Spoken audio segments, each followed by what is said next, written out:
Hello, everyone, and welcome back to another episode of Another Gaming Podcast. I am one of your hosts, Dustin Kreis, and joining me is our other host, Steven, the Laggy Gamer. Say hello, Steven. That's me. What's going on, guys? So third episode. Here we go. Still no third guest. I was going to say, and introducing our special guest today, nobody again. Nobody. But it's okay. That's okay.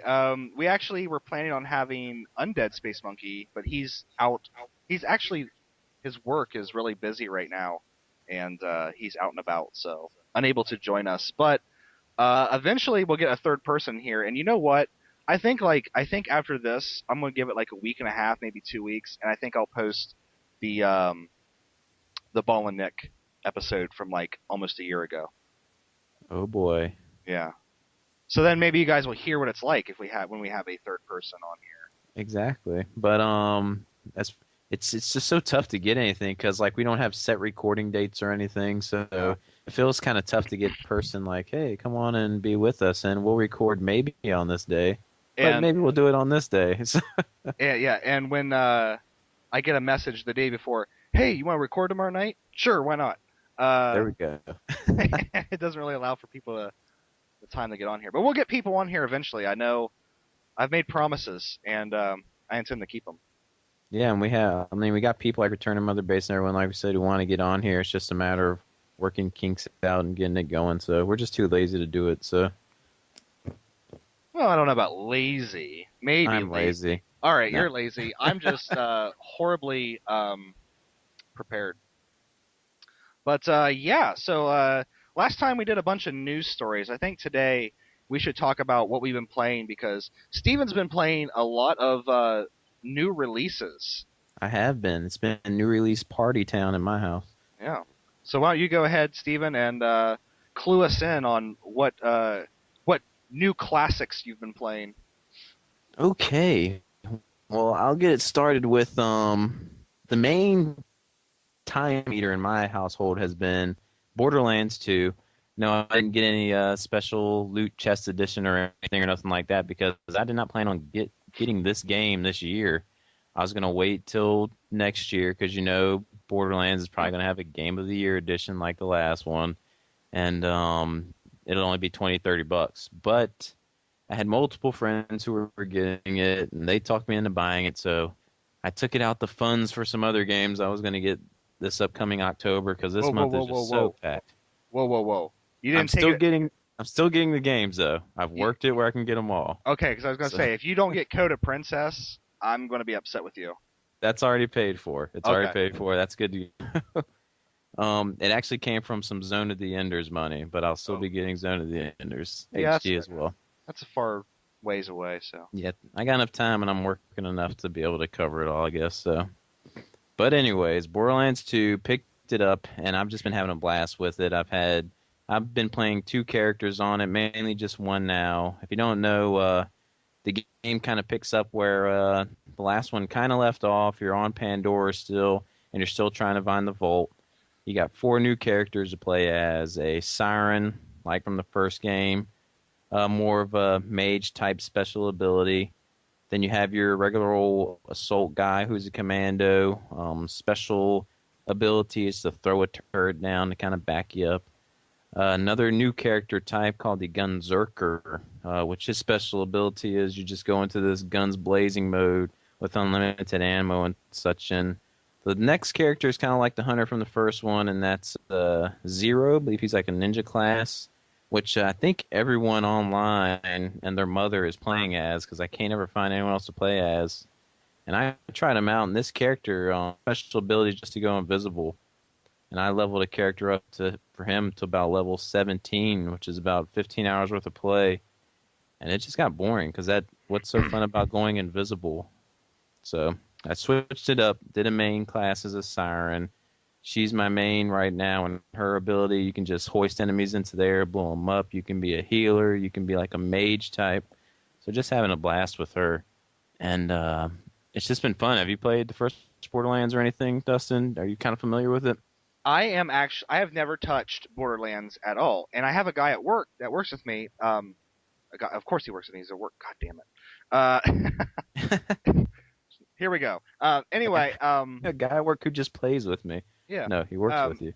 he's really into it, and he keeps like talking to me about it, and it sounds like something I'd be interested in because it's I mean it's like a first person RPG with just Yeah, guns, right? And kind of, sort of, yeah. kind of, sort of, yeah. But it does sound like something that I'd really be into. But here's the fatal flaw: my Xbox only has a silver subscription. Like I don't pay for online with my Xbox 360. So I feel like I would be missing out on like a major portion of the game, which is the online, correct? Correct. You would be, sir. You'd be missing out on a major part of it. Yeah, and since I don't really play those types of game, my Xbox online, or really any game online, um, I just feel like I should just skip it because I'm missing part of the experience. So while it sounds like something I'd be interested in, at the same time, I mean, now it'd be different because like I know you and I know other people from YouTube, and I feel like we could get a party together and things like that.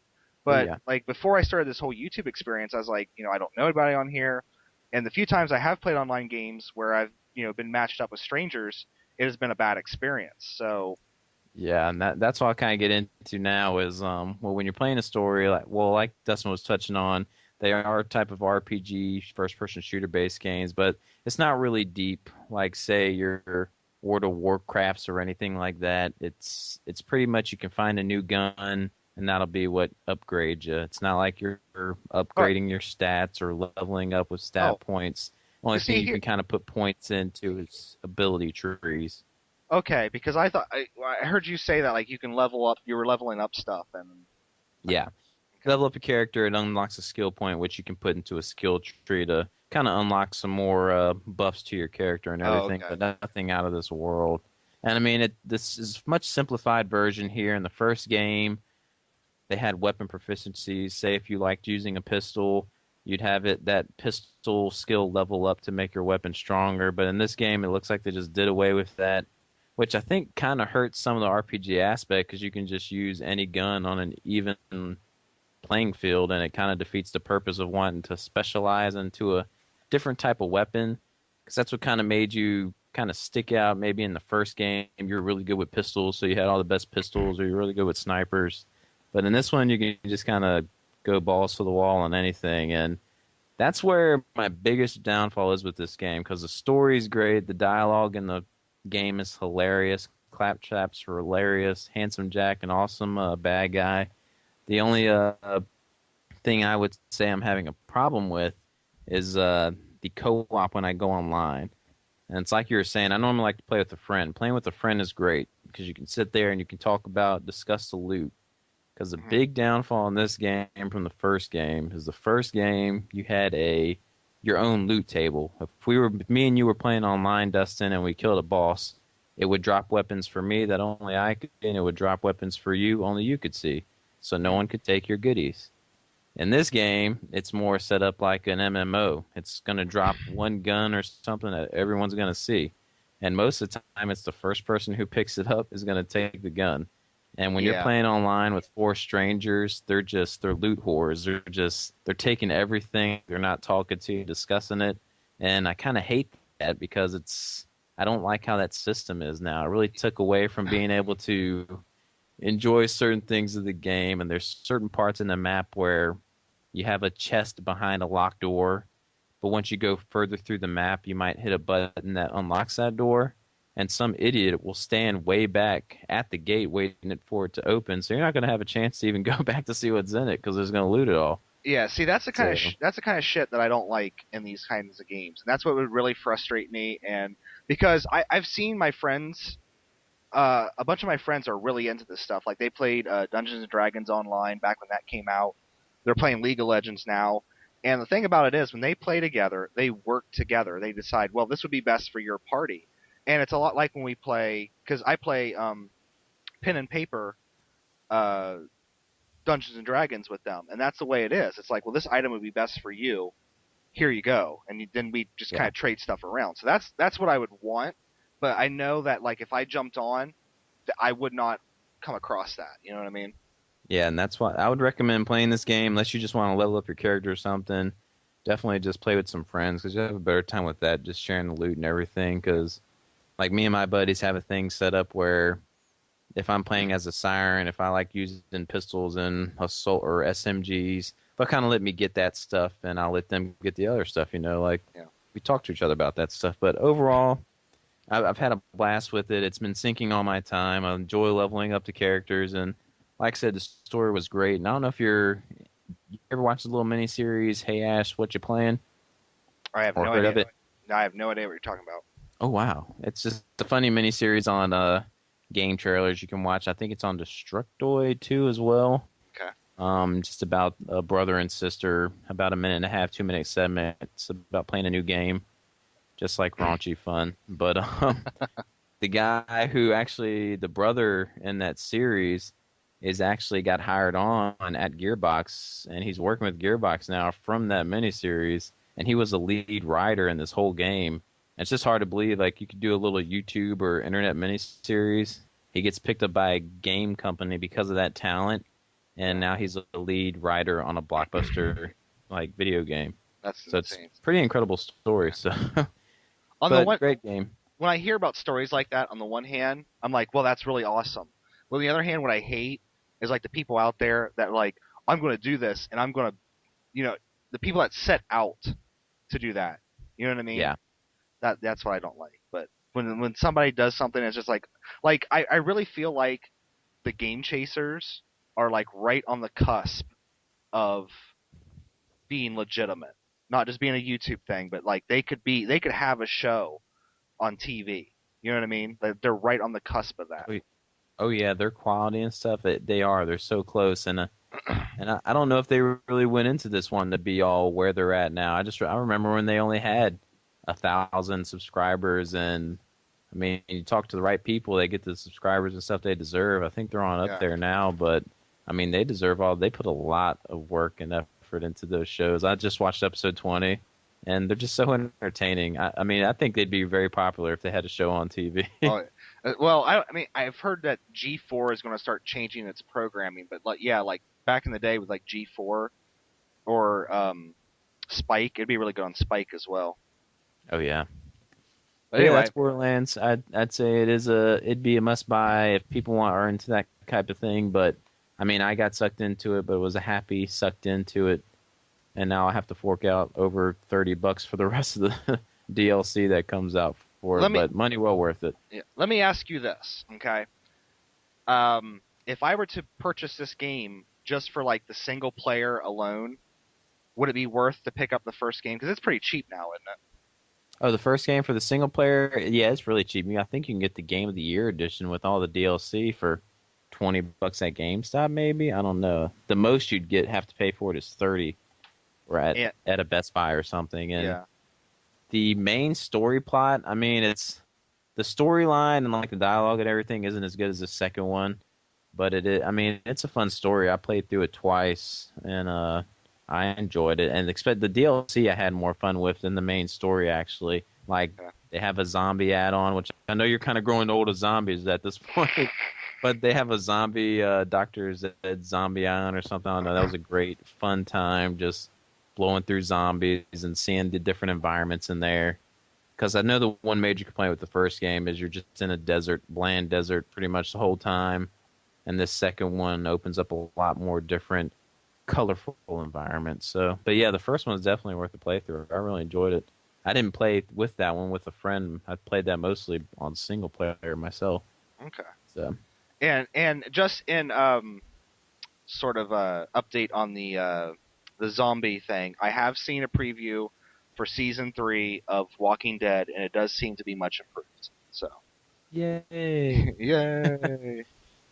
But as far as anything else, I did dip a couple more hours into Final Fantasy 6. I'm not gonna give up on it yet because I enjoy it still, and I think it's a fun game. And after watching Ball and Nick's review, we're kind of going through at the same pace. It looks like about I'm at what am I at? About 23 hours, 24 hours into it. So I'm getting close there. I think he said it took about 30, 32 for him. Now, see, when I Something. played it back in the day, it took me like 50 hours. I played for like 50 hours. Oh wow. Yeah. Maybe So, we're missing a lot. well, that's just what I was going to ask you. Do you have a guide with it, or are you just playing it straight on your own? Uh-oh, Steven? Oh, you still there? Yeah, I'm still here. Hello? Hello, can you hear me now? Can you hear me? Yeah, are we having technical difficulties? Can, can you hear me? I can barely hear you. Let me see what's going on here. Hold on. My mic's all good. I think you're green again. I'm what? Can you hear me? Can you hear me? Yeah, I had my you got the little cloud symbol in there. I think it's like got a green check mark in it. And Mm. then it went yellow for some reason Oh, that's for weird. me. Oh, you know what it might have been? Um, it might have been my computer going to sleep, but no, it shouldn't have been. Okay, anyway, you can hear me now though, right? Yeah, earlier about 10 minutes ago you were getting real computer voiced, but Oh, okay. you sound okay right now. Okay.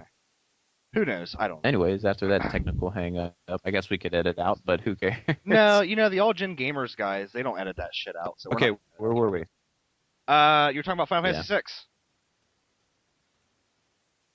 Are we lagging? Lost you again, man. Crap. Can you hear me now? No, it's kind of bad. Hmm. All right. Let's see. Okay, we're gonna do a cut right here. Okay. Cut. So remember this time, or whenever you Well, listen back to it, I'll just I'm edit it. gonna hit. I'm gonna turn. Yeah. Okay, just do it.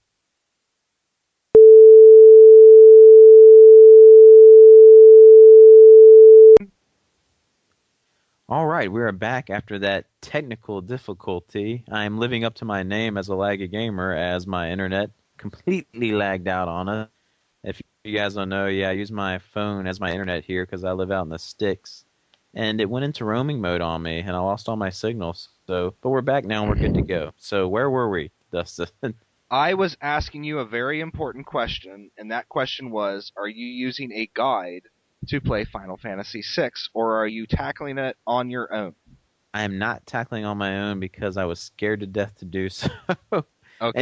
Any old school RPG, I just the way things are set up in this game, that types of games, I always think I'm going to walk past something or I'm going to go into an area where I'm not even supposed to be Yeah. and just get lost. So I am kind of using a guide to kind of help guide me through the game. Okay. But mostly just to see. Most of your guides have like a walkthrough of which towns to visit, and I'm visiting the towns in that order. I'm not trying to go down and look through the actual walkthrough. I'm just Okay. trying to see what ordered towns I'm trying supposed to go to next. Yeah, that'll work So out really well for you. Because, yeah. like, I was trying to talk to Nick about stuff, and remember how I gave you a very specific piece of advice when you got to the end of the floating continent? Oh yeah. He did not do that. He didn't? He didn't. So, Oh no. like, if you, yeah, did you listen to his video where he said he like ended the game with like 10 characters? Yeah, I remember hearing him say like if you don't do certain things, you might not see that character ever Yeah, again. I guess that's th- what he was talking about. because the second half of the game, as much as the Nintendo could do at that time, is an open world game. Like, Yeah. yeah, so you can completely miss characters. So I'm glad that, um, because the thing of it is, there's like this entire sub story with Shadow that if you, I mean, you'll miss it in the second part of the game, and even if you have him in the party, you can still miss it. Like, Oh wow. you get to find out like Shadow's true identity, Oh and really? Goes yeah, into all that. and Wow. I'm not going to talk to you about, I'm not going to talk about who he really is and all that kind of stuff, but it has something to do with, I think the first place you have to do it is, oh, is it Thamsa? Is that the name of that town where like Strago is from? I can't remember names of the towns at all because they're Okay. just so out there. Some of the names, so yeah, Yeah. I just Well, cannot remember them. the town where you find Strago and Realm, Yeah, you need to stay. I think that's the first place you can do it. You need to stay at an inn with Shadow in your party, and it and triggers a scene. Yeah. you'll start having seeing Shadow's dreams, and I I think think I might have seen one of those okay, already. so Yeah, you're on the way then. So I think yeah. if you stay at other ends with Shadow in your party, you get to see more of those. But That's the other thing, though. I guess I don't really keep him in my party much, so he's not one of my main party you guys. don't, No. dude. Shadow is awesome. That throw ability when you Oh start yeah, playing, so much yeah. damage. Oh yeah. Like I I would kind of. say, going into the final battle, my party was Locke, just because I like Locke. Terra, Go-Go, Shadow, and probably Sabin. So far, my party has been like having Terra for your heals and all, of course, and then doing her magic damage and everything. The two brothers, Yeah. Sabin and his bro, because I mean his Sabin and I forget their names already. Edgar. Sabin's the one who uses Fisto, right? Yep. And Yeah, Edgar is the one who uses tools. Edgar, yeah. Um, just Edgar's tools are awesome, and then Sabin can hit like a mofo, so he's also having a group. And the other one I kind of kept to, man, now I'm drawing a blank to the other girl. Celis. What's, yeah, Celis. I kind of have her in the party too, so that's mainly been my main party makeup. And Locke, he just doesn't take a hit real well for me and doesn't do enough damage for me right now, so I kind of But keep him tucked away. yeah, I don't know what it was about Locke, but like I guess it was just me at that time as a kid. Like I was just envisioning myself as Locke. Well, he's Yeah. your first character you're introduced to as well, so I guess could be a connection there. Like, oh, he must be Yeah. the main character because Yeah. he's the first one you're playing with. It's him and Terra. Yeah. Yeah. And there's just something about Locke's story with Celis, and then I don't know. Have you started seeing some of Locke's backstory yet? Did you go through the Phoenix Cave? Yeah. Okay, so you've seen the backstory with Rachel. Seen all that. Yeah, there's just something about that entire storyline that, like, when I was Very a kid, depressing. watching that, I was like, "There's no fucking way that I'm watching this on the Super Nintendo." You know what I mean? Like, it was just so Yeah. impressive. That's been one of the more touching moments of the game. Yeah. That whole part, but yeah, just knocked out some few more hours in that. With all these new releases coming out and playing, that it's hard to keep track with that one. But I'm still determined to finish it because I'd love to finish as many Final Fantasies as I can to do a little list for everyone as my favorites. So knocked out some time in there, and then picked up Resident Evil 6, my most anticipated game of this year, because I'm such a huge Resident Evil fanboy. It's my favorite series. And man, I can't wait to hear this. Say it. Just say. I so want to hear your opinion on this. No, because like there's been just so much backlash against this game because it's going so far into that action instead of it survival horror has, that and it's yeah. so sad. But yes, my opinions are I play games to have fun playing games. So I can go into it with an open heart and open view as well as it's supposed to be I'll take it as a fun game because it is strained from its roots. It's no longer like it was back in the day, Resident Evil 1, 2, 3, 0, Code Veronica. It's not like that anymore, and that really is sad because that's the Resident Evil I love. And as great as 4 is, don't get me wrong, I love 4. Just the way it's going, it's kind of depressing, and it's losing its status as the best survival horror genre game out there like it was in the past for me. But I went into it just saying, okay, it can at least be fun for me. Can I have a good Mhm. time playing it? And if you don't know, the game is separated into separate campaigns. You have Leon's campaign, you have Chris Redfield's campaign, and you have Jake Wesker's campaign. And you also unlock an Ada Wong campaign after you beat those.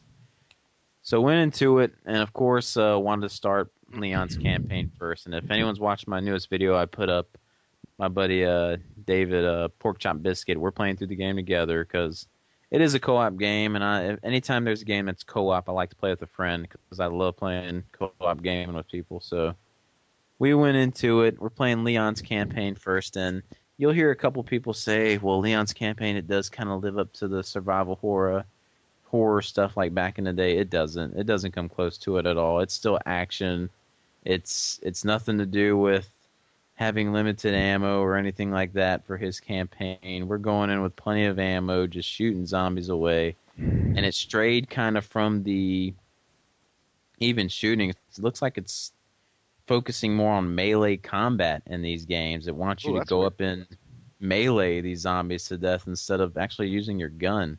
And maybe it's because we're playing it on the hardest difficulty. We're playing on veteran right now. There is a professional difficulty above that. We kind of wanted a challenge, so we're playing it on veteran, and it just the environments. And I'm not a graphics hound whatsoever. I mean, I think any game this day looks good, looks beautiful, just because of the technology we have behind it. But this game does kind of look dated for its time. I mean, it's late into these system cycles, and this looks like a launch title release almost to me. It just Really? kind of looks muddy.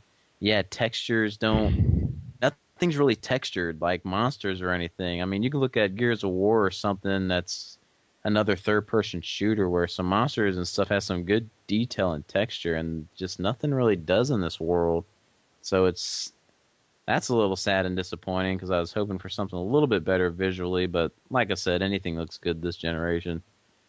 But just the gameplay, it's just not the same. I was a fan of the tank controls. I don't think people understand. I was just going to say something when you Uh, got done talking about that. Like, it's the tank uh, controls add so much to it because it adds so much more fear because you don't have complete control over your character. exactly that's the thing in survival horror.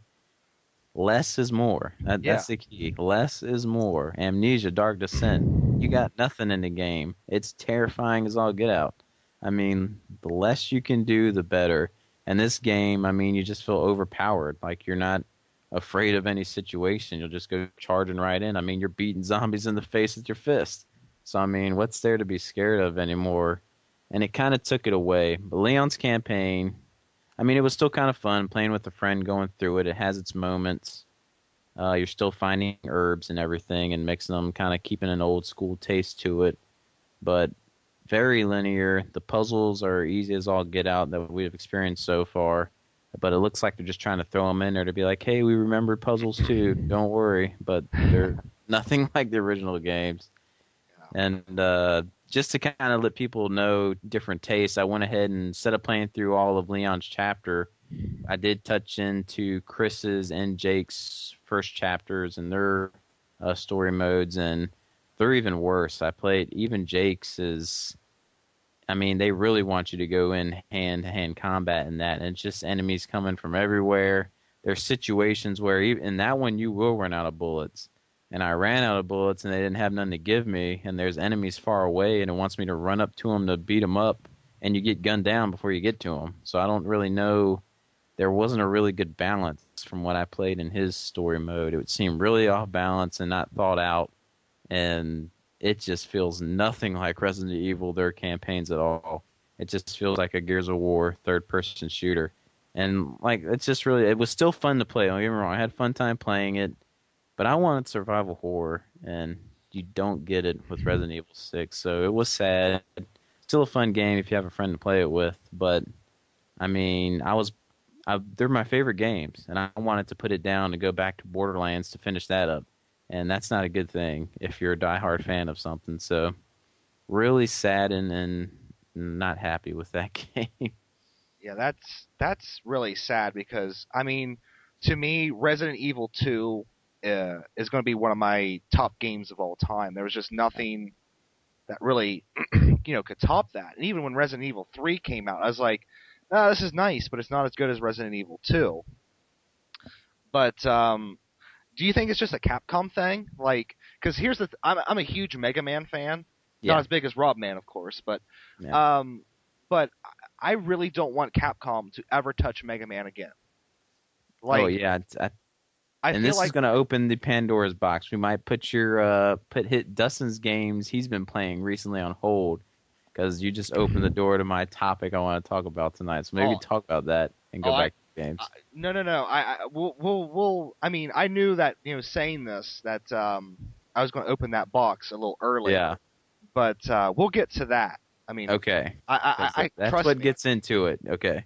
I can even my games that I've been playing. One of the games that I've been playing here recently. When I talk about it, it's the same thing. You know what I mean? It's just it's a different different genre and a different series, but it's the same friggin' thing. Well, if you So want, go ahead and get started because that's all I played. that's Just all you those play. three games. Yeah, because Borderlands sucked me to death, and I've been working like crazy. So that's what I played. So go on ahead, take it away. What you been playing? Okay.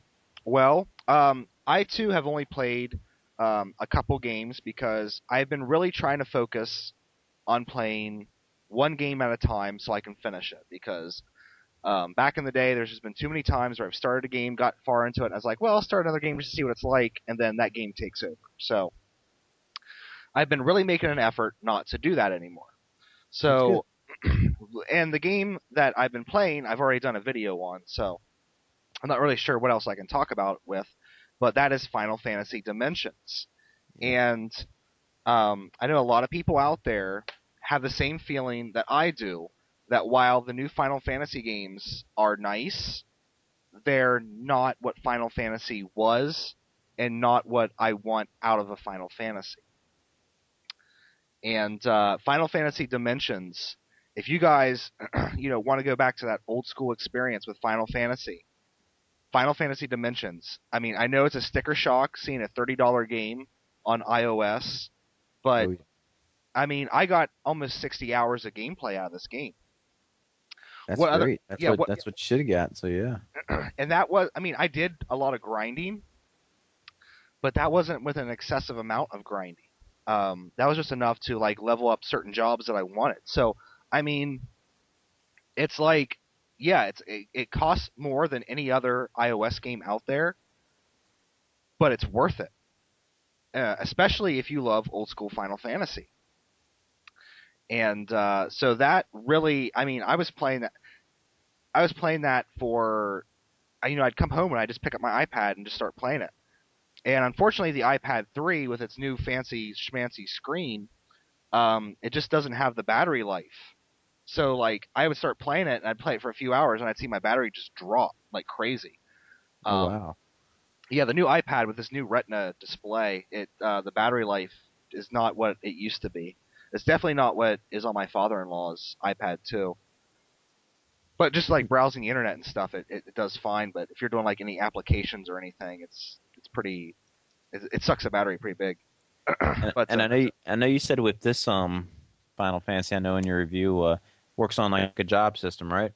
yes, the job system basically it's a straight rip of the job system from Final Fantasy V. And Well, you made this job system like other than other ones. You made it sound really easy and simple to work with. well, see, that's the thing. I think like when you think job systems, I think you're usually thinking about tactics, right? I'm thinking, yeah, more like tactics. Yeah, you get Yeah. that job, and yeah. The job system in the sort of main series of Final Fantasy is a little bit easier to manage than the tactics job system. Okay. And basically you start off with like once you get the crystals that give you the jobs, you start off with each job, and they have a max level of 3. And when you fight monsters, you get level points to put toward, or I guess it's A points, attribute points, to put towards these jobs. So whenever you have a job equipped, like Warrior, you're not only leveling up your character, but you're also leveling up that job. And then as you move through the game, um, at certain plot points, you'll get more job points. And basically, you can not spend any of those job points and just build up a huge cache of them. Yeah. And then you just go into the menu, and let's say you want to focus a character on fighting. So you might want to focus on warrior, monk, things like that to build up. Because each job has like special abilities that you can apply to your character later, but they also have like stat boosting things as well. So you want to go through and get that. Like even if you're not planning on using a magic character, you want to level a character up in Red Mage to at least level 5 so you can get HP plus 20%. So you can reach Oh, I get. yeah. I get how you're talking about here. So it's more like to make it even sound a little bit simpler. So each job will have a max level, correct? There's only a certain number of points you can put into it. Yeah, the max amount is 20.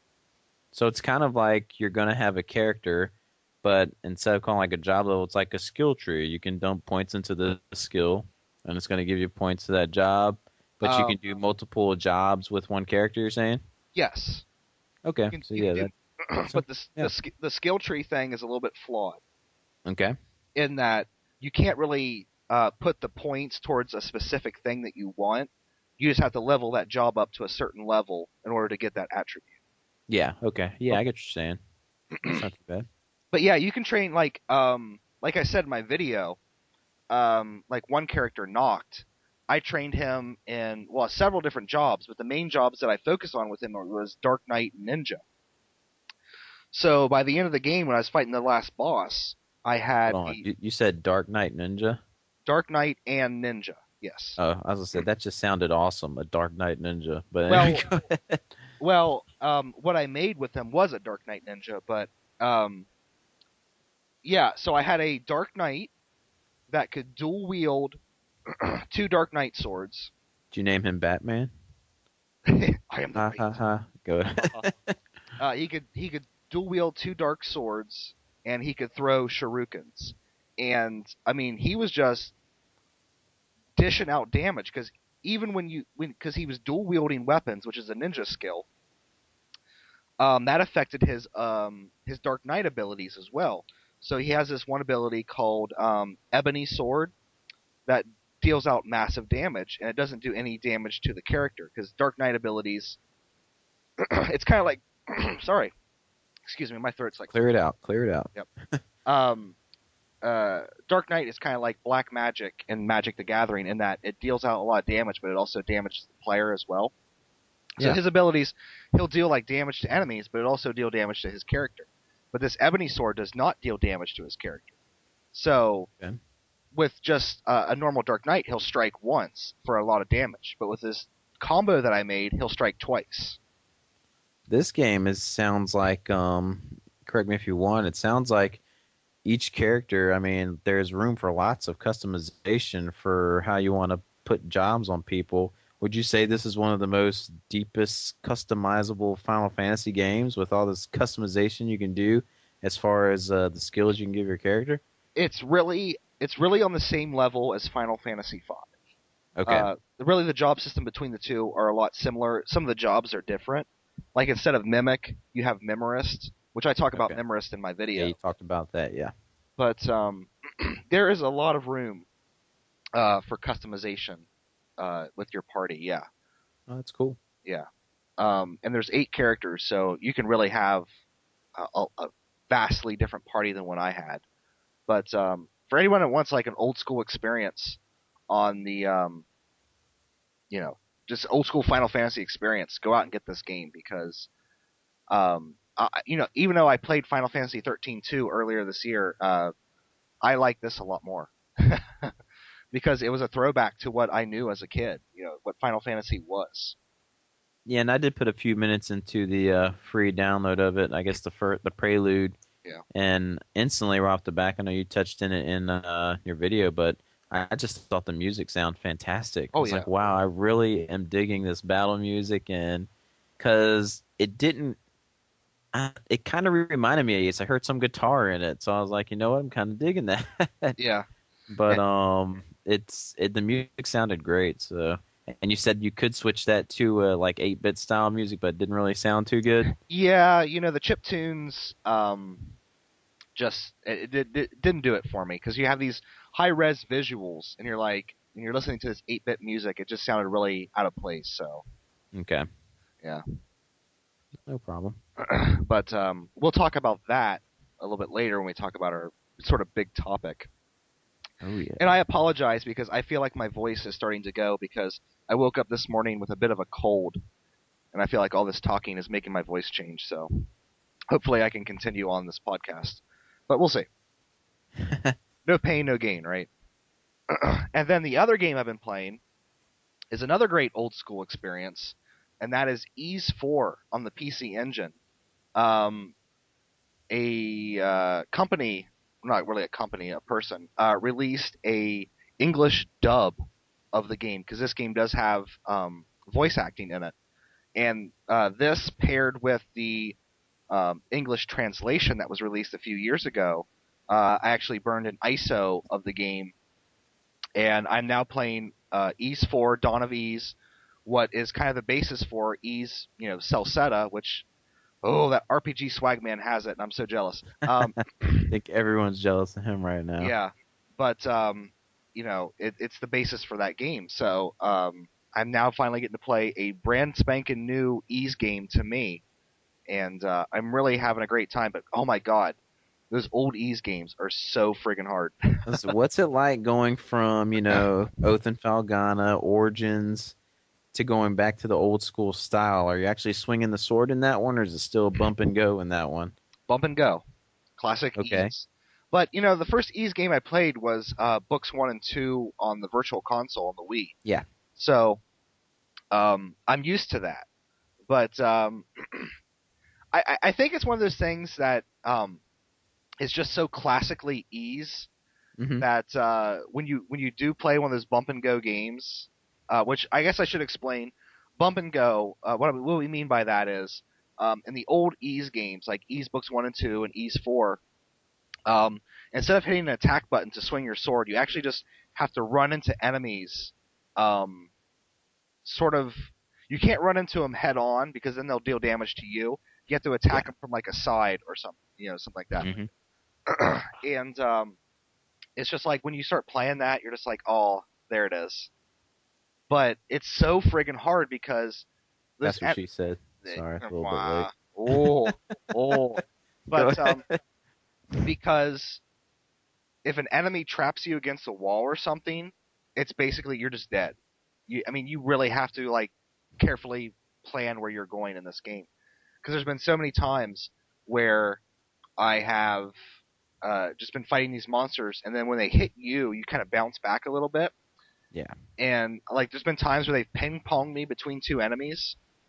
I mean, you can get yourself trapped really easily, and since it's one of those games where you can save anywhere, sometimes I forget to save. Ooh. Yeah, so I've been doing some grinding in the game, and I'll just be going along, kind of getting a groove with it, and that's when it gets dangerous. And then I die, and then it drops me back. Like one time, it dropped me back like a level and a half.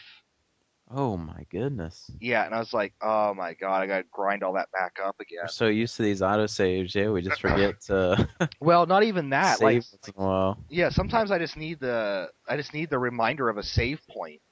You Well, know? let me ask you one thing with these, because I've only played all the remade versions for the PSP and such. With these old school, what's it like going to? Do you think those graphics and stuff still hold up from like East Books 1 and 2 and this East 4? And do the enemies, I know in these remakes, like they'll drop like little bubbles to refill your health and everything. Is it the same type of setup in that game, or how does it work? Okay. Well, I am a 16-bit whore, Okay. and yes, I know the TurboGrafx PC engine is not really 16-bit, but I personally think these graphics do hold up because this is what I love. These are the types of graphics that I love. Yeah. I can see a lot of people that play the new games go back and play these and be like, "What the fuck's this shit?" You know what I mean? um, but I know what you're talking about. When you play this game, though, the enemies do not drop items. Okay. Basically, in certain parts of the area, basically like when you're in overworld and not into a dungeon, you can just stand still and your health refills. So no potions or anything, or you just kind of have to stand still. You have you can carry one herb, Ooh. and that'll fully refill your health. Okay. So you want to save those for when you're in the dungeon. Yeah, boss battle dungeon. Okay. Well, you can't use items during a boss battle. Ooh, man, this sounds tough. It Old is. school sounds tough. It's very tough. Um, but when you beat a boss, it refills your health.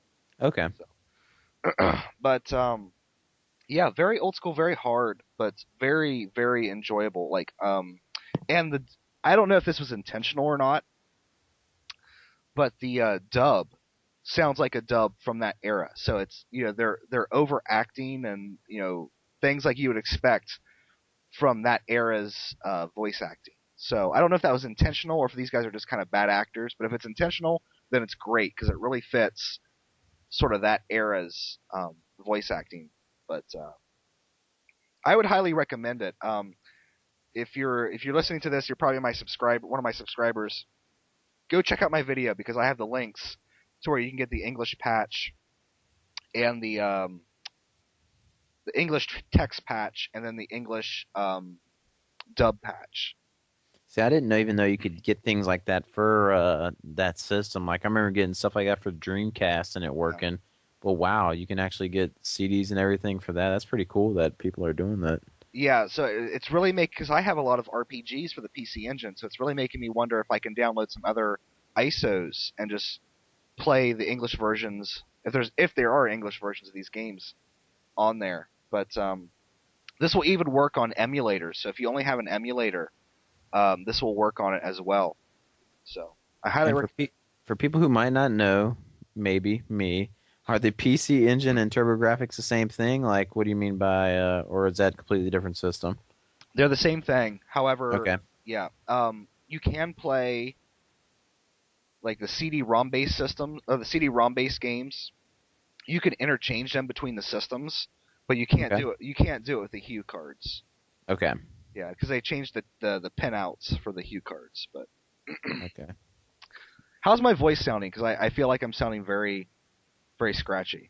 Oh no, you sound fine. No, you Okay. sound fine. So Yeah, because like I don't know what it is, but like all of a sudden my voice is just starting to just keep the liquid on standby. just Take a keep sip once in a while. keep the beer flowing. Exactly. It'll grease the pipes. But yeah, so So that's what uh, you've been playing, just those two for this that's time? that's all I've been playing. Because I think when we did the last podcast, I was just starting Dimensions. Yeah, and I'm actually glad. Like, yeah, that's it takes a lot because when you go into a game like that, you're going to be dumping 50 to 60 hours, so you're not No, going to be playing much within that time. Or you didn't expect that? no, I didn't because I was like, this is a game for mobile. Like in Japan, this was for mobile phones, They and tricked you. No. I was yeah, I was like, there's no way this is going to be maybe a 30-hour game, maybe. But then when I started seeing how long this thing actually was, I was like, what the hell? That's awesome because I know. I mean, well, Unchained Blades. I know that's $30, but I don't think either of us downloaded that yet. But I No, hear that's got hour. I mean, that's like a 60-hour game. So really. maybe these games are starting to justify their price Yeah. tags. Well, for Unchained Blades, I'm waiting on the 3DS version, but Yeah, the 3DS version. Yeah. if that ever comes out, I don't because I guess it's been delayed again. Well, I'm going to jump back to me real quick because instead of what I've been playing, I've actually been doing a lot of watching. Ooh, And I want to let people know about the fantastic series you let me know about. I finished the first two seasons, and anyone listening that's out there, I know we're gaming, but we like talking about TV shows and movies, me and Dustin. So do yourself a favor and watch the Sherlock BBC series. yes, It's going to be one of the greatest shows you've ever watched. The acting in it is great. Who they got playing Sherlock and Watson, Martin Freeman, and I guess you know the other guy's name probably off the top of your head to play um, Sherlock. Benedict Cumberbatch. Yes, they are fantastic. They do a great job. This is the Sherlock that everyone needs to see. I mean, each movie could get its own theatrical release, in my opinion. They're that good. I mean, Yeah, they're an hour and a half long each, so yeah.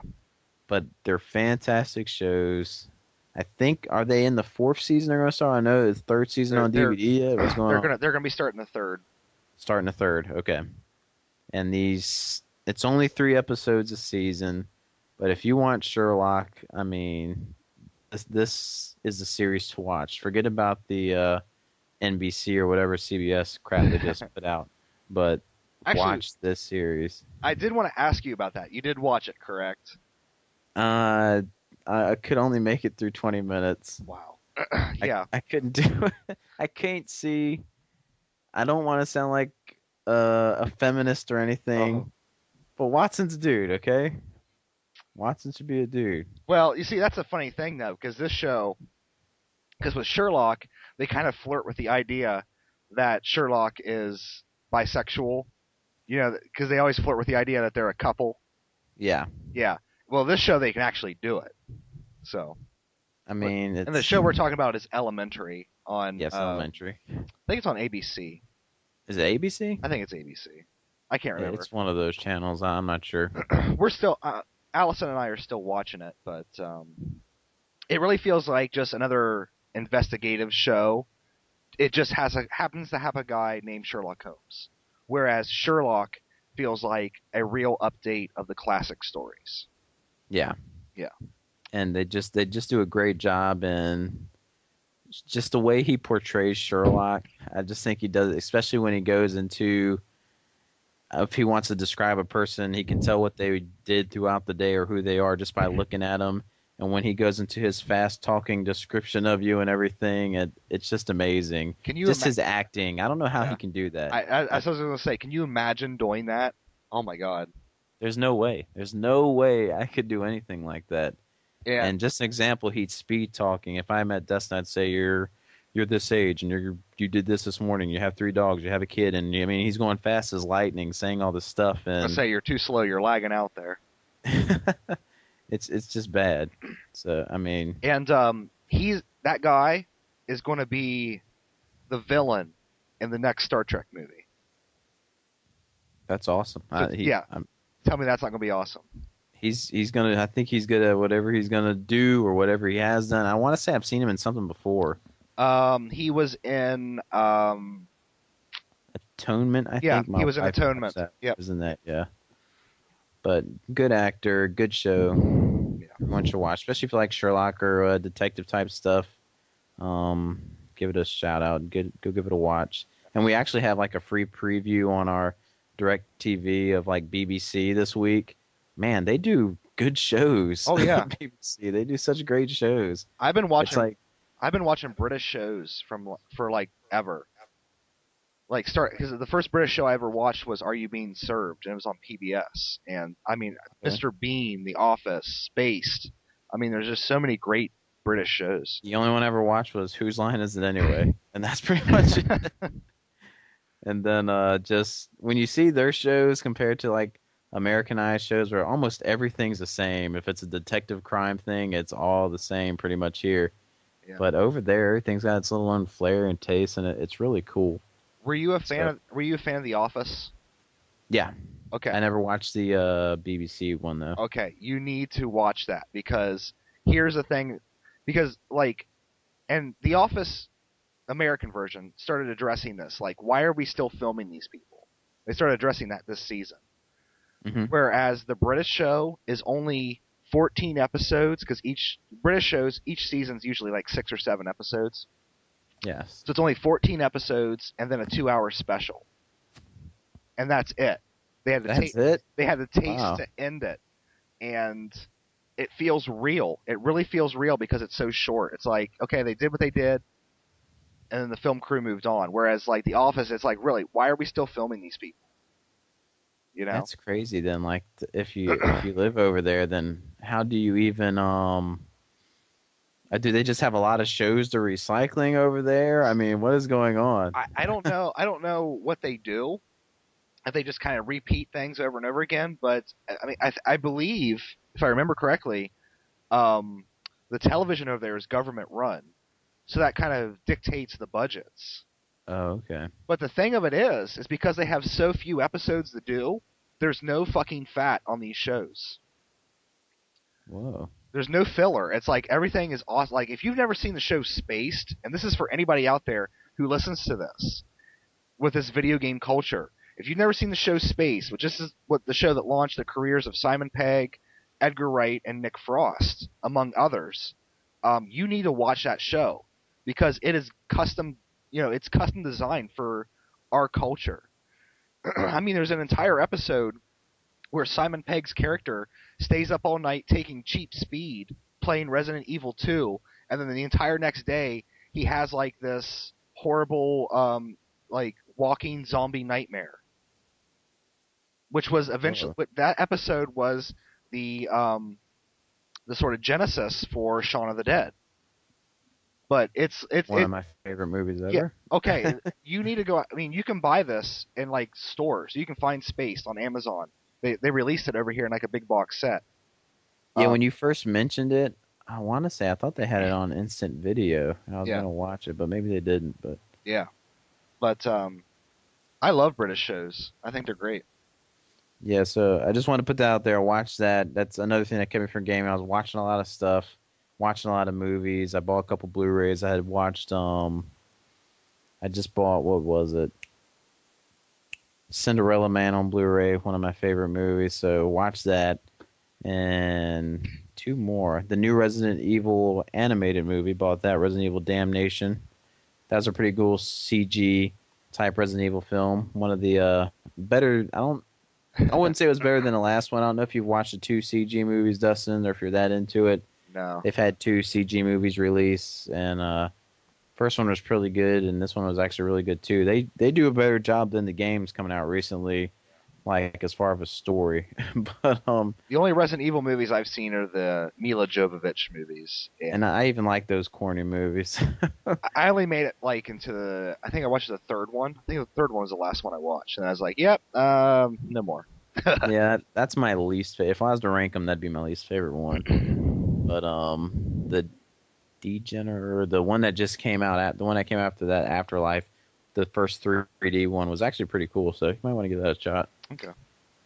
But yeah, I just wanted to mention Sherlock. Get that another shout out there because people need to watch it. I'm glad Watch you that liked it show. because I get really scared when I like suggest things to people because I'm like, what if they buy this and they don't like it? But I'm really glad that you enjoyed it. Oh no, my wife, we put it in, and like the shows are an hour and a half long. After we were done with the first one, she's like, "Okay, play the next one." I'm like, Yeah. honey, that's gonna be 3 hours of TV here. And as soon as that one was done, she wanted to play the other one, but kind of had to put the husband foot down and say, "No, we need to get off the couch."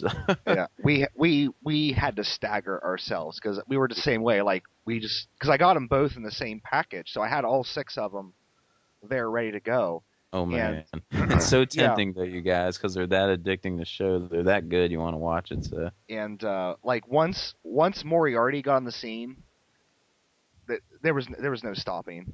You know, yeah. yeah. So But anyways, we can move on to the next topic since yeah, we we got a little derailed there. did. What's the other stuff you? I got my big topic. Do you have anything else you wanted to mention about or anything? You touched on Well, East. do we want to go into that first, or do we want to talk about sort of the big shakeup in the industry first? Let's You want to talk about your time walk experience? If people haven't heard about Oh that, you yeah, want to touch on that? oh yeah, we can talk about that. Yeah, for all you guys out there who don't know, I went to Timewalk Games, the actual place where they make the games, and I'm not going to say where they're at because they want to keep some anonymity because where they're at, um, I guess the police force there is not very good, so they don't want people like locally thinking, oh, there's a bunch of video games in there, let's go steal them. So I'm not going to tell you where they're at, but they're not too far from me. So I thought, let's just take a road trip and see it. And graciously enough, they did allow me to come back and sort of see the mechanization of their company. And of course, there's a video out there that I did for it, and I sort of we show the process of them making games. But I tell you what, I've only been kind of dipping my toes in this reproduction scene, but those guys are so super nice that I will never buy a reproduction cart from anyone but them. And And how many other? I know there's game reproductions. Is that pretty much the only one? The other one that does that, or there are other ones out there? I think there are some other ones out there, but they're not as big as like Time Walk and game reproduction. And I don't know if you asked them in your little interview with them or not, but what really gave them the inspiration to do these things, or even like what games do they pick? Because I know it's been a while since your video, but what makes them decide? You know what? Let's get there's a translation for this game, so let's put it on a card and put it out there. What lets them decide what to do? Well, the guys that run it are like big pop culture people. Okay. The store that they run is a video game store slash comic book store slash DVDs. I mean, it's anything that you want in nerd culture. It is there. So did you get to see their store and Oh walk yeah, through there? oh yeah, oh Okay. yeah. That's where I bought Otage too. Okay, cool. But so I mean, I don't think I really directly asked them, but just kind of meeting them and seeing their store and stuff. I would assume that it's like I would assume that they've purchased or at least looked at other companies making this stuff and said, you know, where's the wow factor with that? And they want to create a really finely crafted product that really brings back those nostalgic memories of opening a brand spanking new NES or Super NES game. I mean, yeah, we open new games all the time with like Xbox and the Wii and things like that. But even when I got that Time Walk package and opening those games, I was more excited to open those than I've ever been to open, like, maybe except for like Xenoblade. I was really excited to open Xenoblade. But yeah, there's just something. I guess it's what you grow up with. Like I remember opening those types of boxes to get these new games, and there's just something about that you really can't put. I mean, they put a money tag on it, but you really can't put your own money tag on it. It's Oh really yeah. it's really a priceless experience. I understand what you're saying. Yeah, just because it's the box and all, not like just a plastic pop open case. There's a 2-page manual now these days in the disc. Back That's in a, the day, well, a that's the thing. map maybe and That's the stuff like thing. that. Yeah, So. their manuals are better than what the companies today are putting out. And I don't know if they actually touched on that because it seems like they put so much work and effort to make this stuff look like as high quality as possible, like with the manuals and everything. Did they mention like do they make a pretty good profit or is it only like $5 a game? Because I mean, it looks like they put a lot into this. Well, I mean, you really think about it.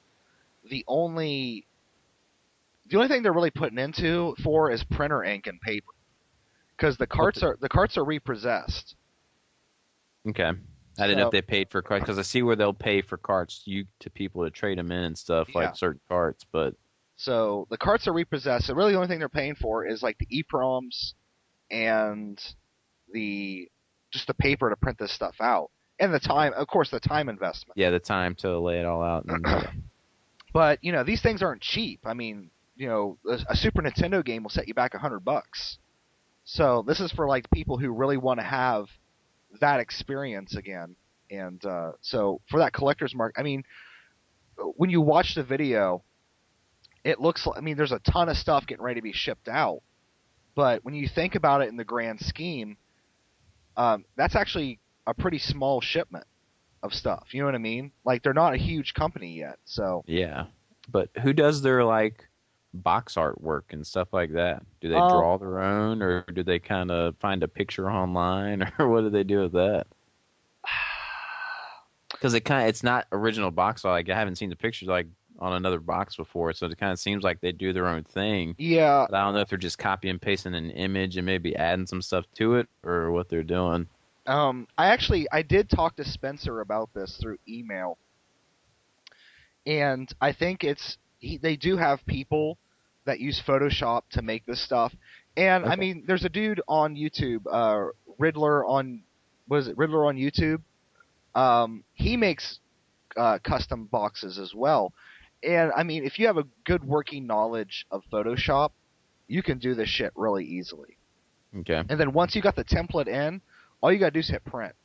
Oh yeah, print 50 copies or whatever you Yeah. want to do. So, but they do have a group of people that make this incredible box art. And really, I mean, when you look at these things, I mean, when you touch the box, you can tell that it's not, because I have a box NES game as well, and you can tell that it's not the same cardstock. And when you look at the printing really close, you can sort of tell that it's not, you know, a really professional printer. There is a minuscule amount of pixelation, but you can still kind of notice it a little bit. But Yeah. at the same time, you're just so taken aback and impressed by the product. I mean, they really do put out something great. And I think what I really enjoy about it too is like they do some of these. If you want to get a game in a box, sometimes up to $100 to get it, but these games are actually keeping their value. It's not like Oh yeah, you can find them somewhere for $20. No, that's not going to happen. I it's mean, you're forking never. out for quality, and it's going to keep its value over time. These games like this, Yeah, because the only way you can get it is from them. So either you buy it from them for precisely. that money, or you buy it from somebody else for that money. But I think like watching Undead Space Monkeys, what will it sell for on eBay? I mean, I think I saw Zelda Parallel Worlds maybe sell for more than what you can actually buy it brand new from the website. So it seems kind of crazy, but Yeah. they actually go for higher. But I mean, these games hold their value. They're done with quality, and still jealous you got to go see that. It's awesome seeing their operation. Yeah. Well, and I should say that if you only want to buy the carts, you can just buy the carts for a comparable price that you'll get at other websites. Okay. So, you can just buy cart only. You can also just buy their custom boxes and manuals and stuff. For $35, you can get everything that you would get in the normal package, but the game. So if you Okay. have a bunch, like if you have some of these games, like if you bought, like for instance, I bought Terra Enigma and Secret of Mana 2 from another place. If I want to buy the Timewalk boxes so I can have a complete copy, I can. So Yeah, I mean, that's that's really awesome. awesome. Yeah. But they do not do like they won't print you out a Dragon Warrior 4 box. You know what I mean? Okay, yeah. They won't print out a legitimate box. They'll print out their boxes for the reproduction games, but not a legitimate box. And if you also like some guy just asked me on the video, if you have a game that you want made and if you have access to the ROM, you can email them the ROM and they'll see about making you the game. You know what I mean? Ooh, that's pretty cool. Yeah, and I guess I mean they could do that, and then they could put that game on their site because they have a lot of stuff in the cart only section Hmm. that you can only buy as cart onlys because they just don't think that the demand's there for it yet for to have a complete box copy. So they'll put that in there, and then if there's enough demand, then eventually they might make a complete in box copy of that game. Oh, that's awesome. Yeah. Now, did they let you know any maybe plans of maybe some game they might have worked out for the future or anything? Any Uh, inside information? there is going to be, I mean, which it might be out now. I haven't checked the site in a while because Yeah. I don't want to go there until I'm ready to make an order because I It's will. so tempting to It is just so spend. tempting just to hit buy. But there is going to be a Final Fantasy box set coming out through them, which is going to be Final Fantasy 4, 5, and 6. Um, each are going to be boxed with manuals and everything, and these are actually going to be new versions of the game. Like if you have, I'm planning on buying them, and I already have the Super Nintendo version of Final Fantasy 3. What they've done is they found what is kind of considered to be one of the best translations out there, and they've gone back in and they've cleaned up the bugs and cleaned up some other things, and this is going to be like Final Fantasy the Ultimate Edition for that system. Yes, you can get these on other systems. You can buy them on virtual consoles. But there is a certain thrill of putting a cart into the Super Nintendo, flicking it on, and boom, Final Fantasy VI is right there. Now, are they going to do, like you said, an ultimate collection type thing? Are they going to all be in one package or Yeah, their own separate? Oh, wow, that's awesome. they're gonna, as far as what Spencer was telling me, they're gonna sell it as a single package. So this is gonna be a pretty expensive thing. Yeah, it sounds like you're gonna have to fork out some money for that one. Yeah. But I'm pretty sure they're gonna do it justice with awesome manuals and Oh everything. yeah. So it's probably gonna be fantastic. Oh yeah. And just seeing, there is a picture floating out there of the box art alone, and just looking at that, it's like, oh my god, I need it. And they're gonna be like white cartridges, which is like gorgeous, you know. So Sweet. it's gonna be really impressive. But Well, that's awesome that you got to check them out, and oh yeah, I'll definitely have to get something from that website because I really there's some games I want to get, yeah, and but I want to get with the box, so I got to be able to have the money to fork out for the box and everything. yeah. But hey, I don't know if you noticed on our last episode, we had a question asked to us. Ooh, I didn't. Yes, Mine Eater 100. Thank you for Uh, asking us a question. Uh, it's going to surprise you right off the bat here. Then you get to think of something right off the top of your head.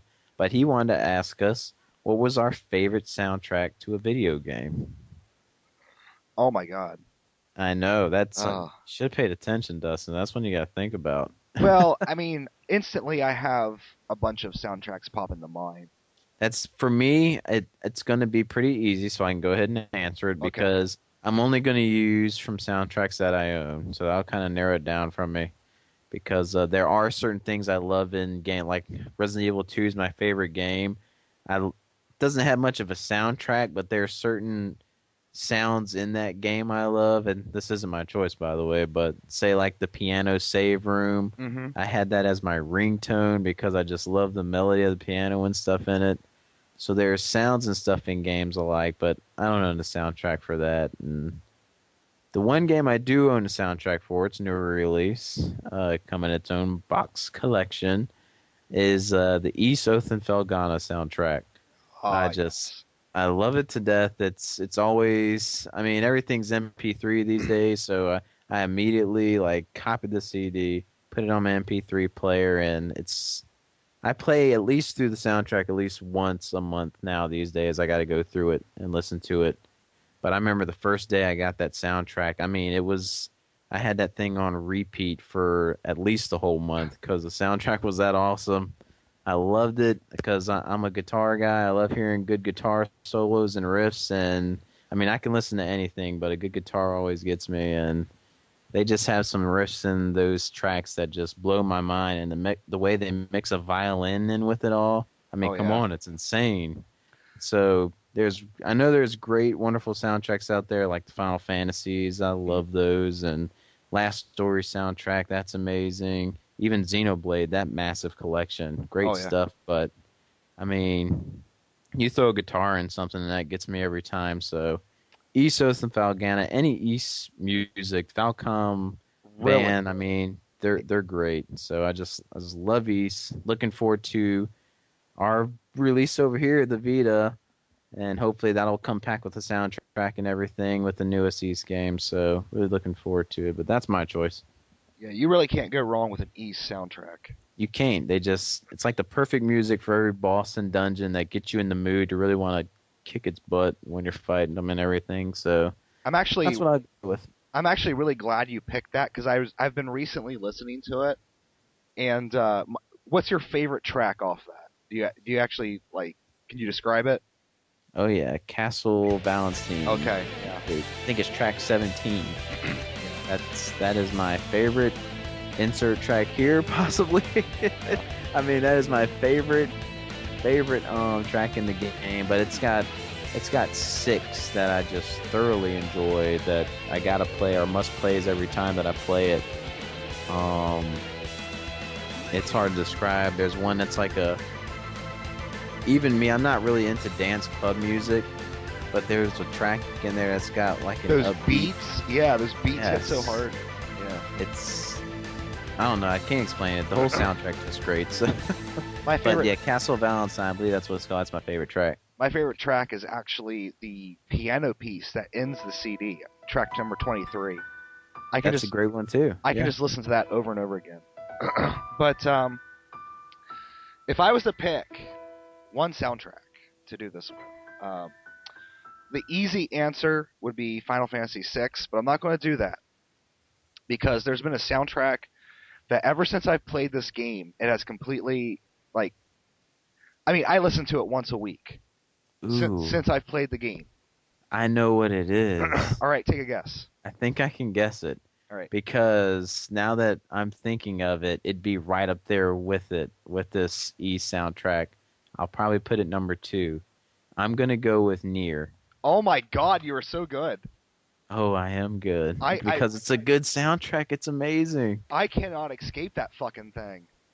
And I played that game like so long ago, but there's just something about it that I can't stop listening to the Nier soundtrack. It is so good. Oh, I wish I could remember the name of my favorite track. I think it's The Lost Woods or Lost Forest. It's oh Is my it, goodness. is it the song that plays whenever you do a text adventure? No, not Oh, that one. okay. It's one where you're kind of walking through a plains or something. It's Oh, I don't want to hum it. like when you Shut first up. when you first leave the town and you're like in that big open field. It's been so long. I don't know. It's like I- boom, boom, da, boom, boom, boom, Yeah. boom, boom. Yeah. Yeah, that song. Love it. It's always on repeat in my car. So. I think mine is actually it's when you go into the factory. Factory. Yeah. Oh, the machine factory. Yeah. Machine Factory, and it's either no. I take that back. I completely 100% take that back because I just remembered what it is. It's the port city. When you go to that port city, Oh yeah, that's a good sound too that in that song city. with with that vocal in the background. Oh my god, it gives me goosebumps every time. And it was cool, like having it there while I'm fishing, doing the fishing side quest, just have that playing in the Yeah. background. Which people blew that thing way out of proportion. Those fishing side quests. Yes, they did. But yes, that is on par with you. That is a fantastic soundtrack, and for anyone who still hasn't played that game, man, That is what play Nier. It's such a great game. it is like one of the most hidden gems out there. It is. I'm glad you were able to play it, and you finally played it and picked it up. And yeah, and you did, but you bought that soundtrack, correct? I did. Yeah. Play Asia. Yeah, her vocals are amazing and Have you ever great soundtrack. sorry, There is again. yeah, I'm sorry, my throat's really closing up. Have you ever listened to her stuff? It's like I think her No, name's Emmy Evans, if I remember no, I correctly. haven't listened to any of her other music. If you like the Nier soundtrack, you will like her band. It's kind of like the same stuff for the It's not really the same stuff because it doesn't really have an orchestral vibe to yeah. it, but like it has that kind of same weirdness to it. Because that's the thing about the Nier soundtrack is it's beautiful, but at the same time you're like, this is kind of weird. You know what I mean? Like it's But not. yeah, you're gonna get a variety of. You're gonna get some that's gonna sound like church choir, like, and not, I wouldn't say church, but like sanctuary guys in robes probably dancing around humming some type of hidden temple thing in the background, and but it works. Oh yeah, oh yeah. It's got a wide variety of sounds and stuff in that game. And actually, I have my Neater 100 on my Skype, so hopefully sometime, Anthony, we can get you on here and have a. Yeah, I remember him being one of the guys who wanted Yeah, to be a part of the podcast. So I yeah, think he has to go buy a mic and headset and stuff like that. But no problem. Hopefully you won't have the same problems I had today when we were trying to get going with my oh mic. yeah, But anyways, there you go. Our first question, our first answers. E. Sothan Falcon for me, and the Nier soundtrack for Dustin. yep. So, great choices. But anyways, let's get into the gusto, Dustin. I want you to ask me that question again. Ask me if it's Capcom or not who destroyed Resident Evil, or however you worded it. Steven, could it Yeah, possibly be, perhaps, Capcom that has destroyed the Resident Evil franchise? that's a good question, Dustin. Which leads me into what I really want to talk about today is just seems how much the gaming industry is changing these days. And my answer to that would be no, Capcom didn't do it. Capcom did not ruin the series.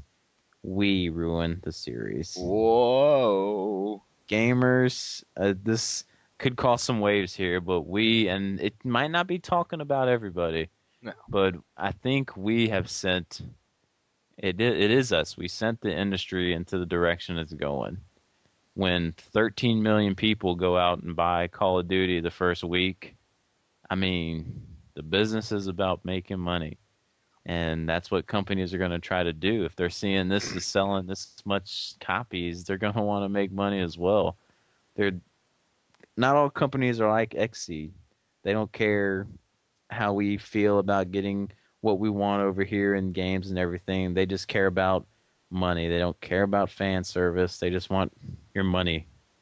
And I mean, when we go out and buy these games of like Call of Duty and everything, companies are just going to match it. When God of War came out, how many more clones came out matching God of War?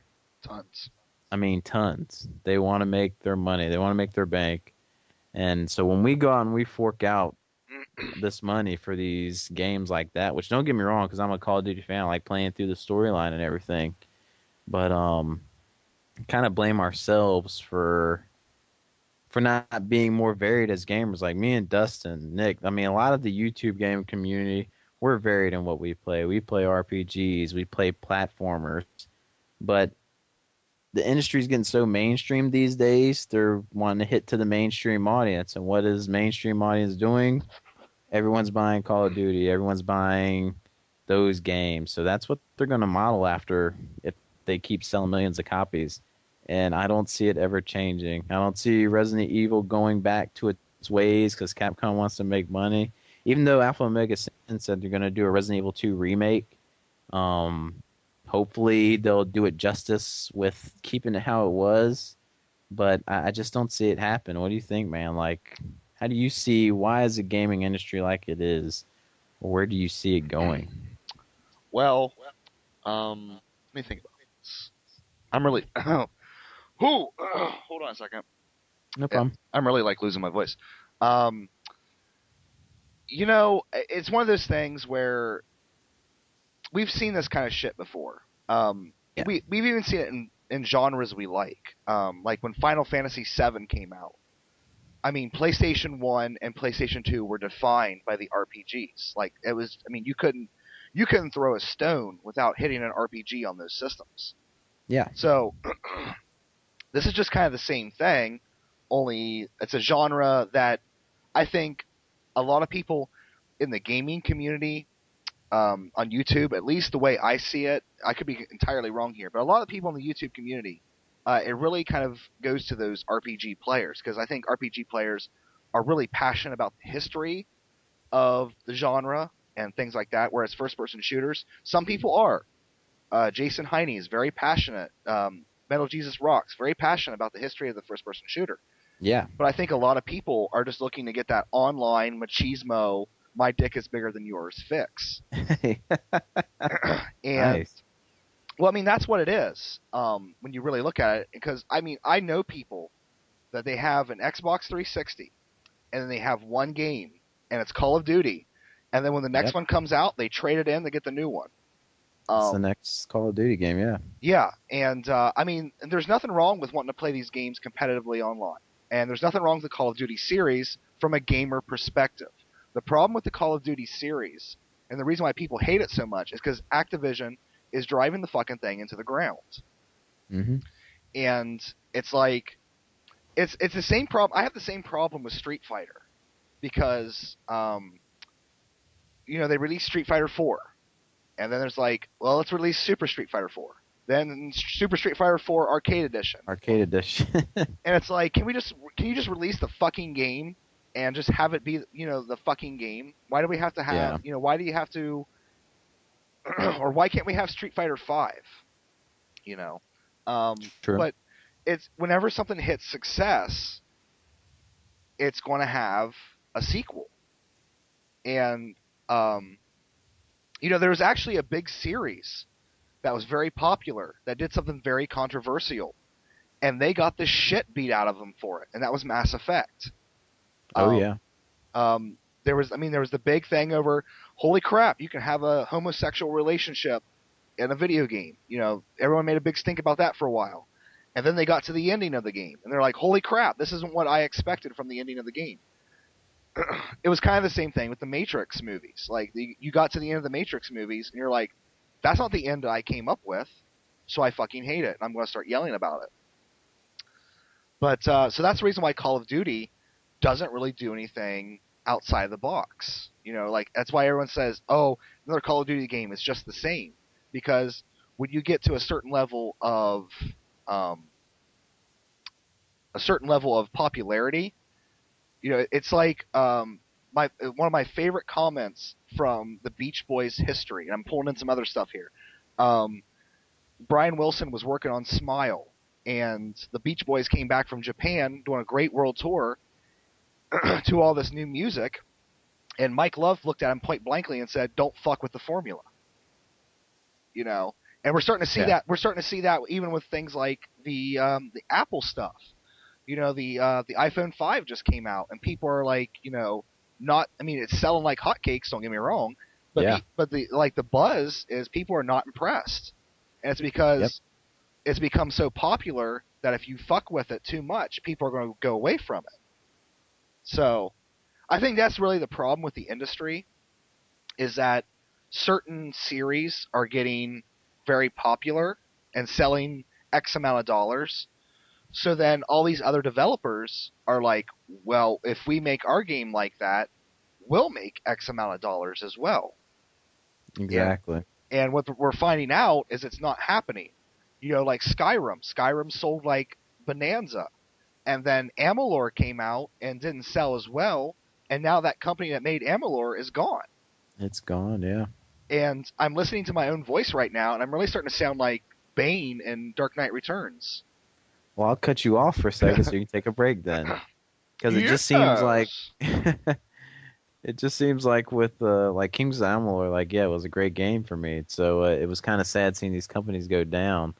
But it's I'm not trying to say like anything bad against people who just play Call of Duty or anything like that. But maybe the industry started developing too fast. Maybe it's like people these days, we want the bigger and best graphics. There's people out there like, well, they're tired of these 360 and PS3 graphics, which maybe it's just me, but like There's even Battlefield 3 looks freaking fantastic. It's a beautiful looking game. there's a lot of Skyrim, juice to squeeze from that orange still. I mean, exactly. the, There's these systems pump out so much power now, but people want bigger, they want better. They see PCs going up, better graphics, so yeah, I'm feeling like everything's moving really fast these days, and people just want the newest, best thing, and they're only going to get the best thing that's on the system. They're not going to go down and get the hidden gems or anything like that. They're going to stick to their main principles, but maybe it just grew too fast, and now they're trying to hold what they got, kind of. I feel like in a few years, I'm hoping it's not going to happen, but like everything going digital and everything, we might not see the 50-hour RPG anymore or anything. It just seems it's oh, not going to be like that. I think we'll still see RPGs at length. They'll just be in installments, like Yeah, episodes. kind of like that Final Fantasy Dimensions, Right. I guess. Yeah. But I think the true problem with the industry here, this might be very controversial, but look back at like the 16-bit era, that early era. Uh, these were companies that their entire revenue was based on the gaming industry. So they yes, they nurtured it, they cultivated it, they wanted great games on their system. Enter Sony, enter Microsoft. These are not gaming exclusive companies. Gaming is just a part of their bottom line. yeah, So, to them, this is all just, charts and graphs, just numbers. Whereas I mean, maybe it's just because I'm a Nintendo fanboy, but I really feel like Nintendo still kind of cultivates um, this idea that we have to have varied stuff on the system. Which, I mean, yes, I know the Wii has a ton of shovelware, blah blah blah blah blah, but there are amazing games on the Wii that people just oh yeah, overlook because it's the Wii. Whereas I feel like, and there's amazing games on the Xbox 360, amazing games on the PS3, but I feel like a lot of people overlook those because they just want the big and best thing. And actually, my wife was really instrumental in letting me know what the problem is. It's because like these kids, they only want an Xbox 360 because that's what is cool, and they only yeah, want Call of Duty because that's what all their friends play. It's like this groupthink thing, and like people that have Wii's, like kids that have Wii's, will not like because you can get Call of Duty on the Wii. So the kid will say, "Yeah, I have Call of Duty," but he won't say he has it on the Wii because he doesn't want his friends knowing he has a Wii. yeah, And which I understand that because back in the day, um, no, actually I don't understand that. Let me rephrase that because back in the day, you had a Super Nintendo and you defended that fucking thing to your blue in the face. You had a Sega Genesis and that was your team. It was Sega Genesis or die. So Well, see, where I was coming up from is, or maybe it's just different for me because I remember more. I was really big into the PlayStation N64 era, so I really started getting more deeper into gaming, and I don't remember me and my friends being like at each other's throats if it happened. Like, there's so many fanboys these days, it seems, for their system. Makes my head want to explode. yeah, But it seemed like I had a N64, but my buddy had a PlayStation before me, and I remember just being excited when I went to his house. I wasn't bashing his system or saying mine's better. I was excited to play a PlayStation. And when he'd come to my house, he'd be super excited to play a 64. I remember being excited for all systems and everything because I wouldn't have one, especially when the Dreamcast came out. He got one before me, and I wasn't going to say, man, when the PS2 comes out, yours is trash. It was just like, well, I don't got one, so I just want to play yours Yeah. because it's that much cooler. Oh, don't get But me. it just seems, yeah, it just seems these days like there's just such hardcore Sony or PS3, and they play the same freaking games, Yeah. people. I could care less if there's a little bit of screen tear in another game, but it just seems like I think fanboys can hurt things a little bit too. Oh But yeah. go what you're saying. Well, I would always be really excited to go over to my friend's house to play like a Sega Genesis, but at the same time, um, there would be that little, my dick's bigger than yours mentality where I'm like, well, I got a Sega Genesis, it does this, this, and this. Well, I got to see what.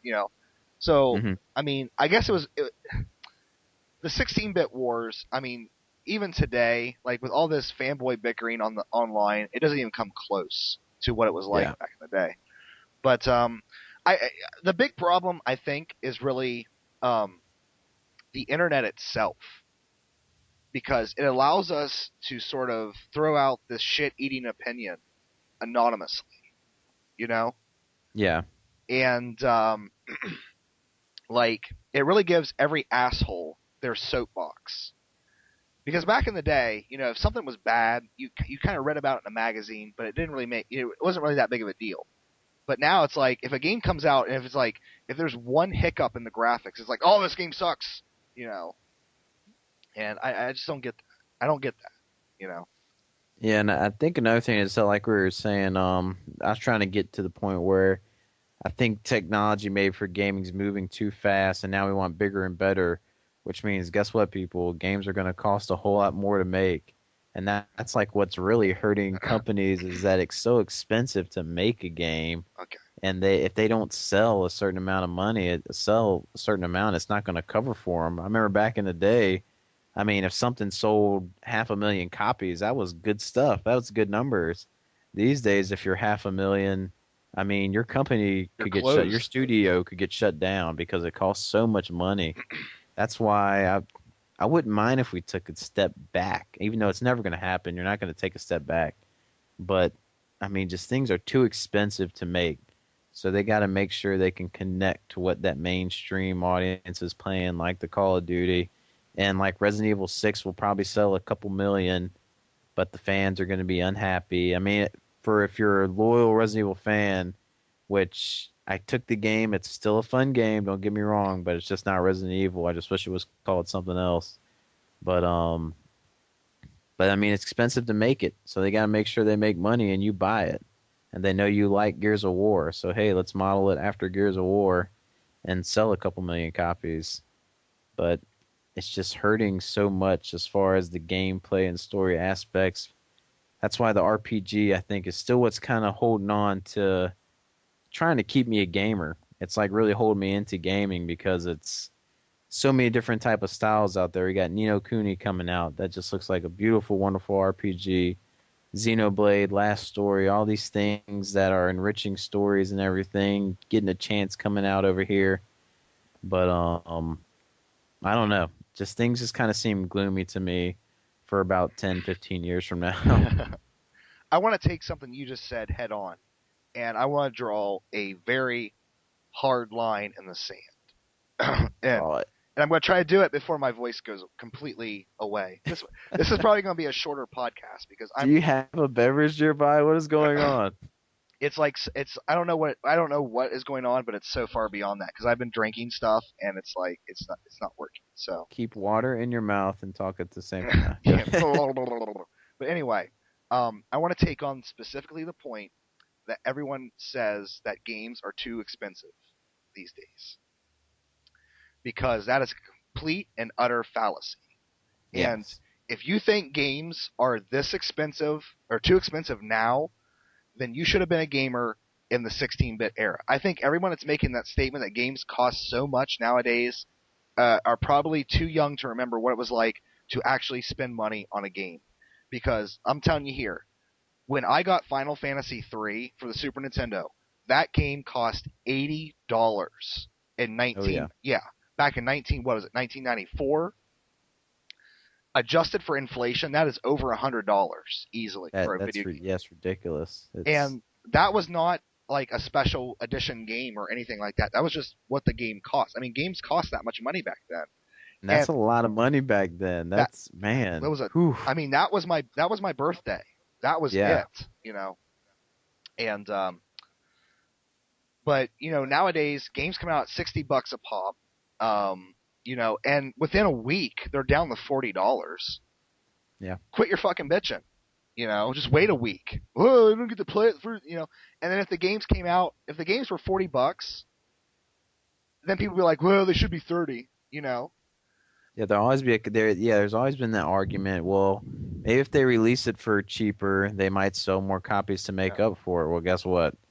Beyond Good and Evil, it went like cheap like a month later. People still didn't buy it, even though it got rave reviews and kaput. So I mean, it's like a never winning battle with the pricing of games, which I never minded 60. 60 was fine. Like if I didn't want to pay 60, I'd be patient and wait. Like I was going to do a Borderlands 2. I knew a year from now it was going to have all the DLC, and I was going to wait. But just with friends wanting to get it and having people to play with, like, you know what, I'll go ahead and get it. And that's kind of like the peer pressure, I guess, like you were saying with those little kids. Like, I got Call of Duty for the 360, so you should get it for the 360. You got last year's Call of Duty? Oh, you're such a loser. Jesus. I was gonna say, I was telling you, I think last podcast or something, the new Madden came out. Now I'm a sports fan, so I don't mind having them. So I bought the one from 3 years ago for $2. Yeah, that didn't bother me.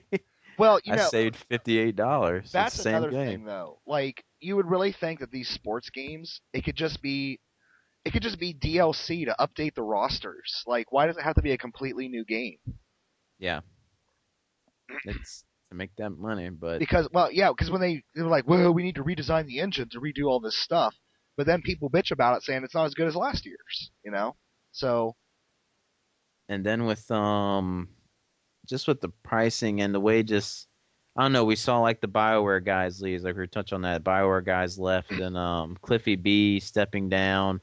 And I mean, who knows the reasons? BioWare was with EA, so I kind of get a feeling EA's cramming things down their throat saying we want this, this, and that. And you know what? Those guys probably said, we're tired of dealing with it. And maybe in a year or two, they might start something back up again and get back to their roots of how they want to make a game. I don't know. I think they're done. I think they're gone. You think they're done? Oh, yeah. They've made their money with BioWare, so they don't need to do this anymore. And True. Just the overwhelming negativity that they had to deal with Mass Effect 3 from probably both fans and from the company. Like, when they released it, and fans were like, "Oh, this sucks," and then the company's like, "Oh, you guys fucked up. Make it better." They're probably just like, what? How much say do you think they had in that, though?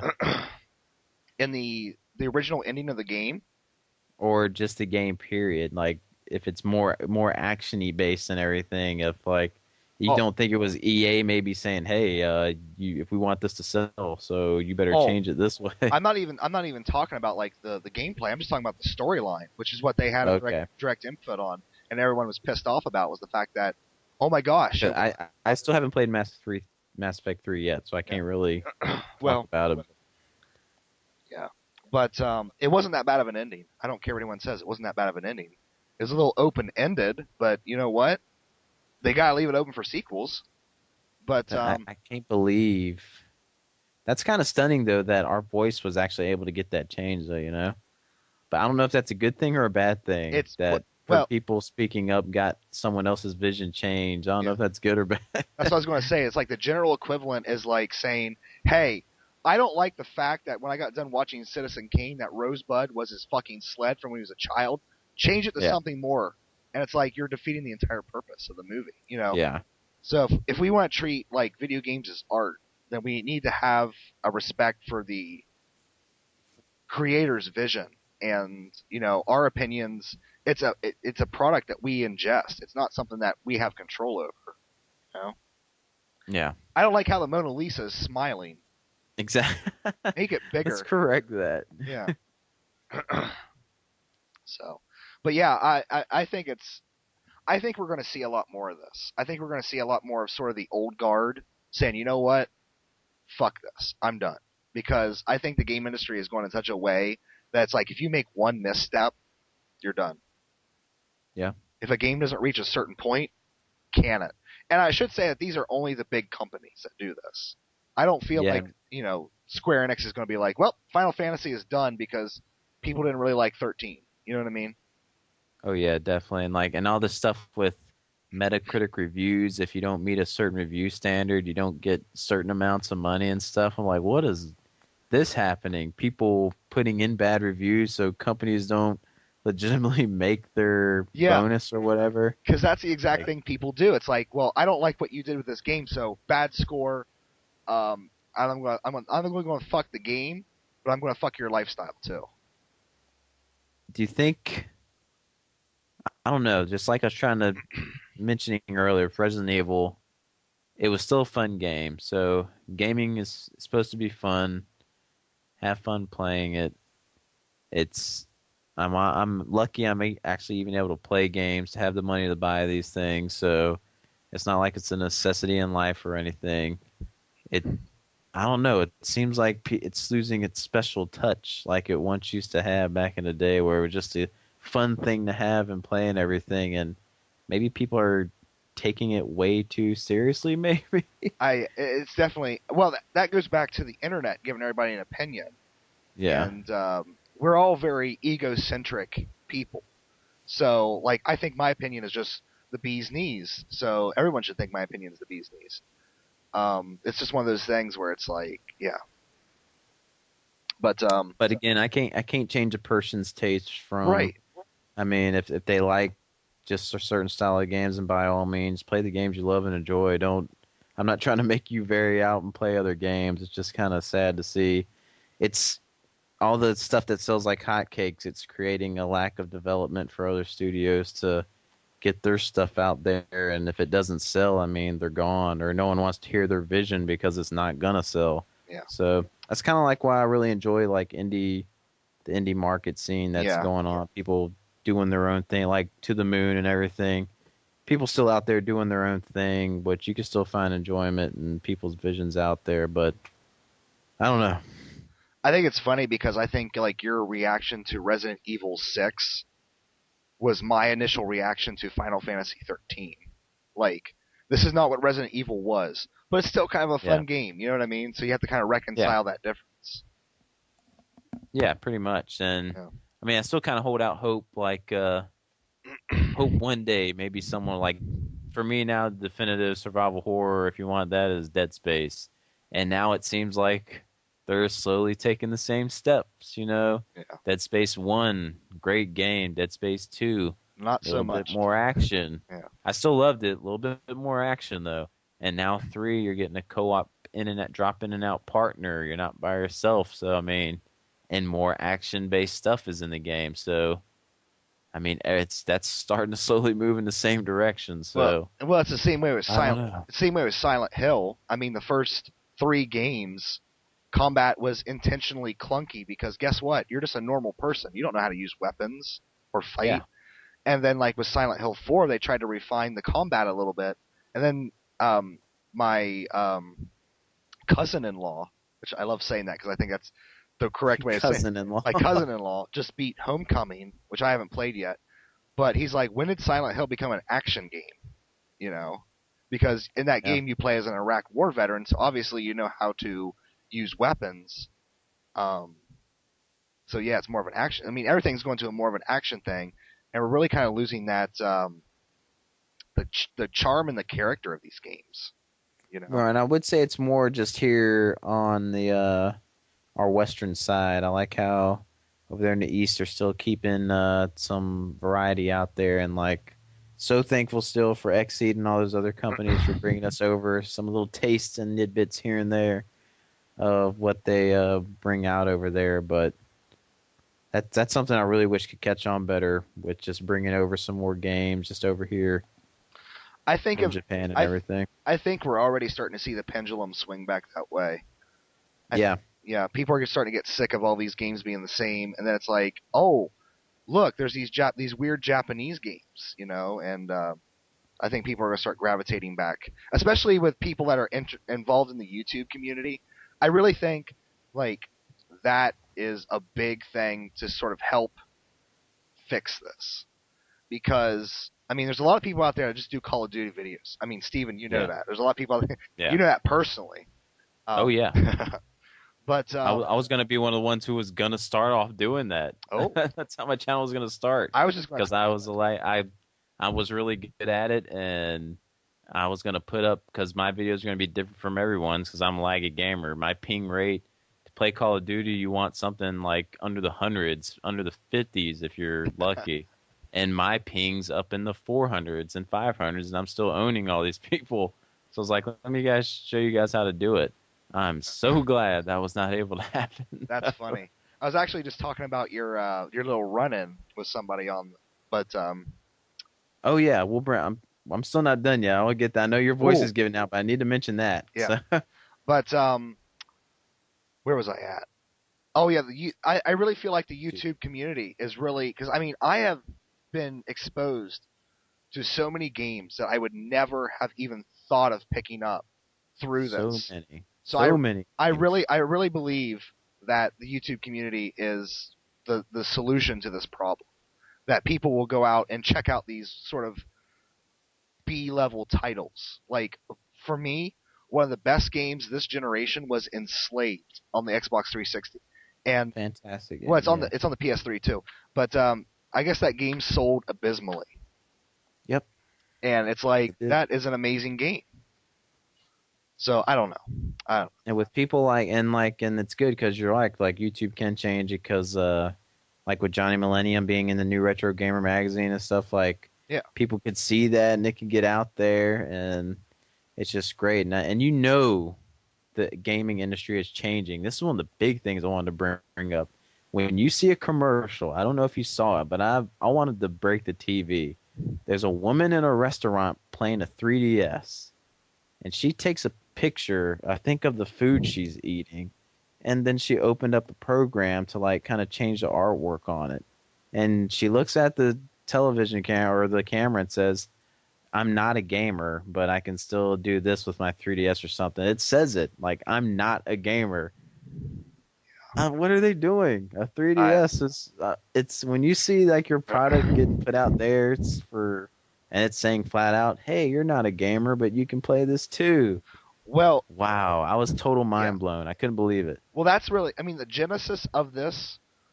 I mean, really, if you look at it, the genesis of this was back when the CD-based systems first came out, and it's like, oh, you can also play music CDs on this.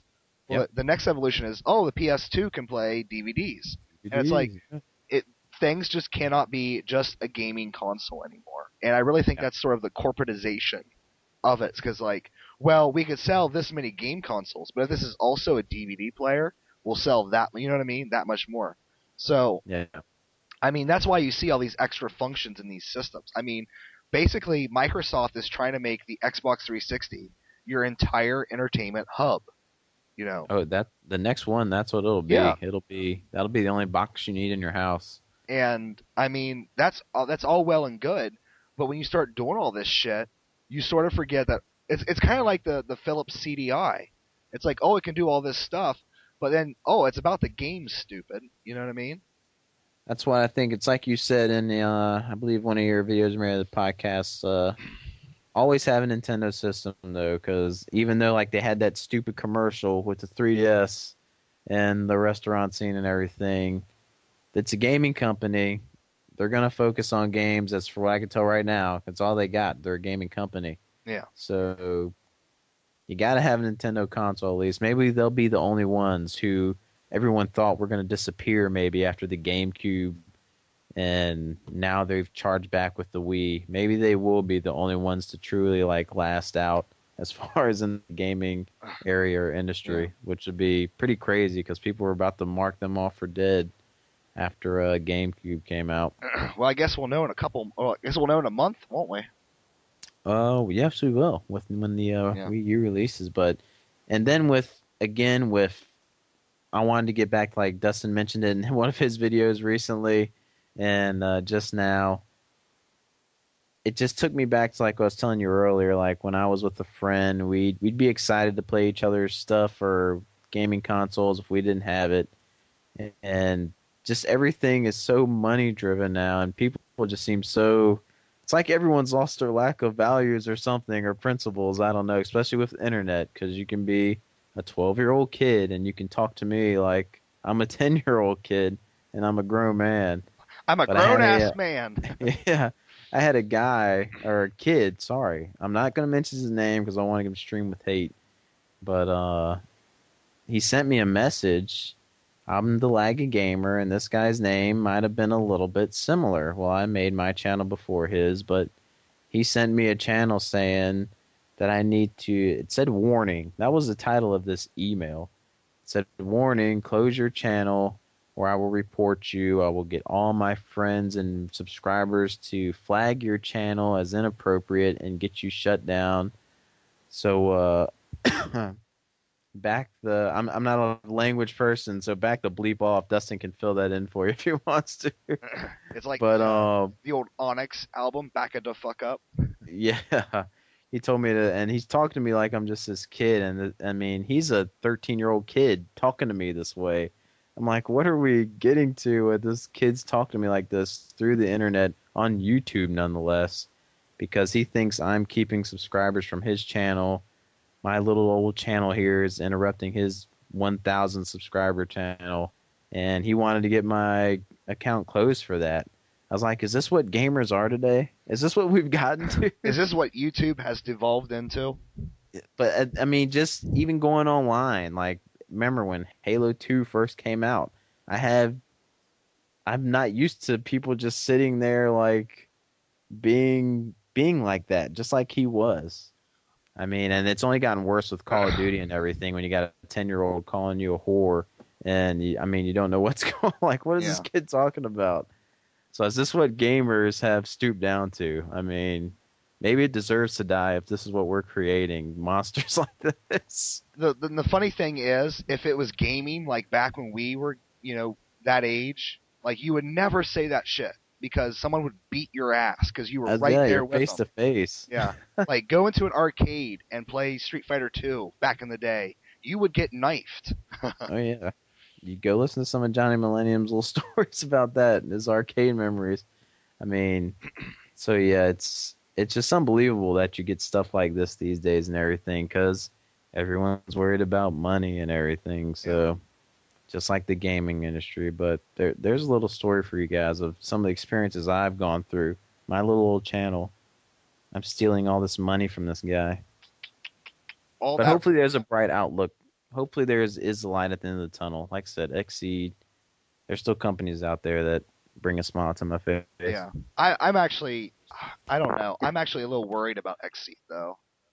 They're just because you see all these like middle tier companies just kind of disappearing. I just worry about them being Well, able to. didn't their I think their head guy just left too. Yeah. So who knows what'll happen now? Uh, Maybe that's done too. Call of Duty 7 by Xseed. We still got Nino Cooney coming out, so there you go. I've said it many times, and I wouldn't be surprised if like after this generation, if I just kind of walk away from modern gaming. I don't know because it's just. I guess we'll have to see what comes out, but it's like on some levels. I mean, there's a lot of great stuff that's come out, but on some levels, it's also kind of soul sucking as well.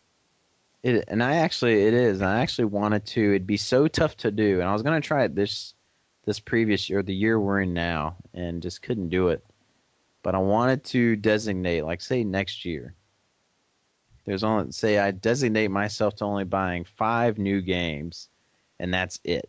I buy no more games, and I can only play my backlog. I mean, not only would it help me save a little bit of money, but it would help me like beat a lot of the old stuff I hadn't beat that I have here that I need to play, or only buy older games that I really want to get because all these newer games are going to be cheaper anyway, soon enough. If I could hold out for a year, I was like just thinking about all the enjoyment I could have with some of these old classics. But man, it'd be so tough to do. We got the Wii U coming out, so I don't know if I could do it. Mm. I can do it until Dragon Quest X comes out. Yeah, exactly. The Dragon Quest X. So, but anyways, I know your voice is getting raspy and everything. Oh yeah, So, it's far beyond raspy. It's almost to the point where I like. There's been a couple times where I've talked and like nothing's come out. well, we can end this with You can look forward to maybe hopefully us talking about. I know this month I'm gonna probably I had a lot of games I wanted to get this month. I'm gonna be getting a Code of Princess, which hopefully Dustin, I'm pretty sure he'll be getting too. Oh yeah. Correct? Oh yeah. And I read the review because I finally got my copy of Nintendo Power, and I mean nothing they said is gonna stray me from second guessing my purchase. But I was a little bit disappointed that the co-op in it isn't for the main story. It's only like kind of for missions. So maybe if Dustin's down for it, maybe his wife can hold a camera and record his 3DS, and we can do a little co-op recording for you guys or something. Steven, I'm a professional. I have a tripod. You have a tripod for your iPad? Oh, not my iPad. I can record. Oh yeah, I thought that did better camera work. So I was like, she could sit there and hold your iPad for you or something. Yeah, the trick with that though is when you hold it, it shakes a lot. There's a lot of shaking. Yeah. But it'd be cool to try to capture some maybe co-op mission gameplay and put up for viewers to see. Because I don't know if a lot of people are going to actually see that game or play it or even know about it. Yeah. I think it's going to be one of those ones that kind of like people like us in the know will get it. I think a lot of people are going to pass up on it. Yeah. And I'll also probably have a few little words to say about Ragnarok Odyssey. I pre-ordered the collector's edition to that, so I'm going to try and play all these games till this month, and then I have Zone of the Enders coming out this month, and Doom 3 BFG edition. I'm getting all this, so I'll have a lot to talk about next episode. When does Doom 3 come out? Because I've been actually thinking about picking that up. I think it's like more the mid of October, in the teens somewhere. I'm not sure. I want to say the third week of October. Okay. But I'm not 100% on it. But yeah, so that's what you can have. Look forward to me. And I want to end this on a funny story. So go for it. Okay. So just to end on a positive note after all this ranting, because I'm not a ranter. I don't normally rant about anything, but that was just something I wanted to talk about. So this has nothing to do with gaming. This is like just a personal thing. So I'm at work the other day. I work at a school doing police duties there, and you know I have a little bit of power there, since my position I hold, and my wife's a close friend of hers, she was trying to find a parking space. Of course, at a university, you're designated to parking positions and parking areas you got to park in. She was having trouble finding some parking. So I figured I'd help her find a spot. So we're texting back and forth, to help assist this citizen in need trying to find a parking space. At the same time, I'm kind of texting a friend who I wanted to hang out with this weekend. The same guy you'll see in one of my YouTube videos. We're done texting. She finds a place to park. She's all good and everything. But at the same time, I'm text messaging this guy about trying to hang out this weekend. And I had sent him a text message saying, why don't we hang out this weekend? Just let me know what you want to do. So he replies back, what day you want me to come on. So the next text message I type in, wife is working all weekend. Just pick a day and come by. And I hit send. So, of course, I send it to her real close friend. That's who it goes to. Oh, no. I send it to her, and I mean, she's an attractive woman by all means. She's been blessed at least in two ways. So, she's by all means, she's very pretty. But I sent a text message, and I don't realize who I sent it to because I had two things going at the same time. About 10 minutes later, I'm sitting there waiting, and I get a text message back. Text message says, what day? And it was from her. Whoa. But she says, what day? And then I see the name. I'm like, oh, my goodness, what did I do? I call my wife. I'm like, listen, before anything starts spreading up the rumor mill, I did something completely idiotic. I did something bad. She's She's like, did you send a text message to someone you weren't supposed to? So apparently they were just trying to set me up, like Mhm. with her saying the what day and everything, replying to me. It's a trap. But dude, when I saw that text message come back, like the feeling that had come over me was like, what in the world is going on here? Because I love my wife, but for a split second, I thought I was going motorboating this weekend. But Meh. no, just kidding. Love the wife, but yeah, that was my funny text message fail of the week, and it, yeah, it's a, so there you go. There's my funny story. it's a bane on society, that's for sure. Exactly. Yeah. But anyways, that can either be in the podcast or not. Doesn't matter to me. Oh, well, we're still recording, so. Ooh, so it's gonna make it in there. So there you Oh. go, guys. Or I mean, I can always edit it out. I mean, I don't. Well, if you want people to know about that, I guess. We don't edit here. We only edit the one other part in this video Uh, that we're gonna edit out. all right. Well, Anyways, anyway, I think that about wraps it up for us, man. We want to close this out? sure. As far as I can. Sorry, sorry about this, guys. That my voice has just completely failed on me. Actually, Steven, you end this because I can't talk anymore. It's gone. That's fine. It's gone. He's done for the night. Anyway, just thanks for joining us, everyone. Like I said, maybe soon after it gets past this busy time, at least for me, we can start pumping out some. I know we want to try to go maybe bi-weekly for you guys, and then try to get some guests on here for you. But continue to just send us some questions. If any of you guys get any questions, spread the word. Come join the channel. Be on the show with us. We welcome guests. Just message us and let us know. But we just really appreciate you guys tuning in, and thanks for watching. See you guys next time. Bye bye. Bye.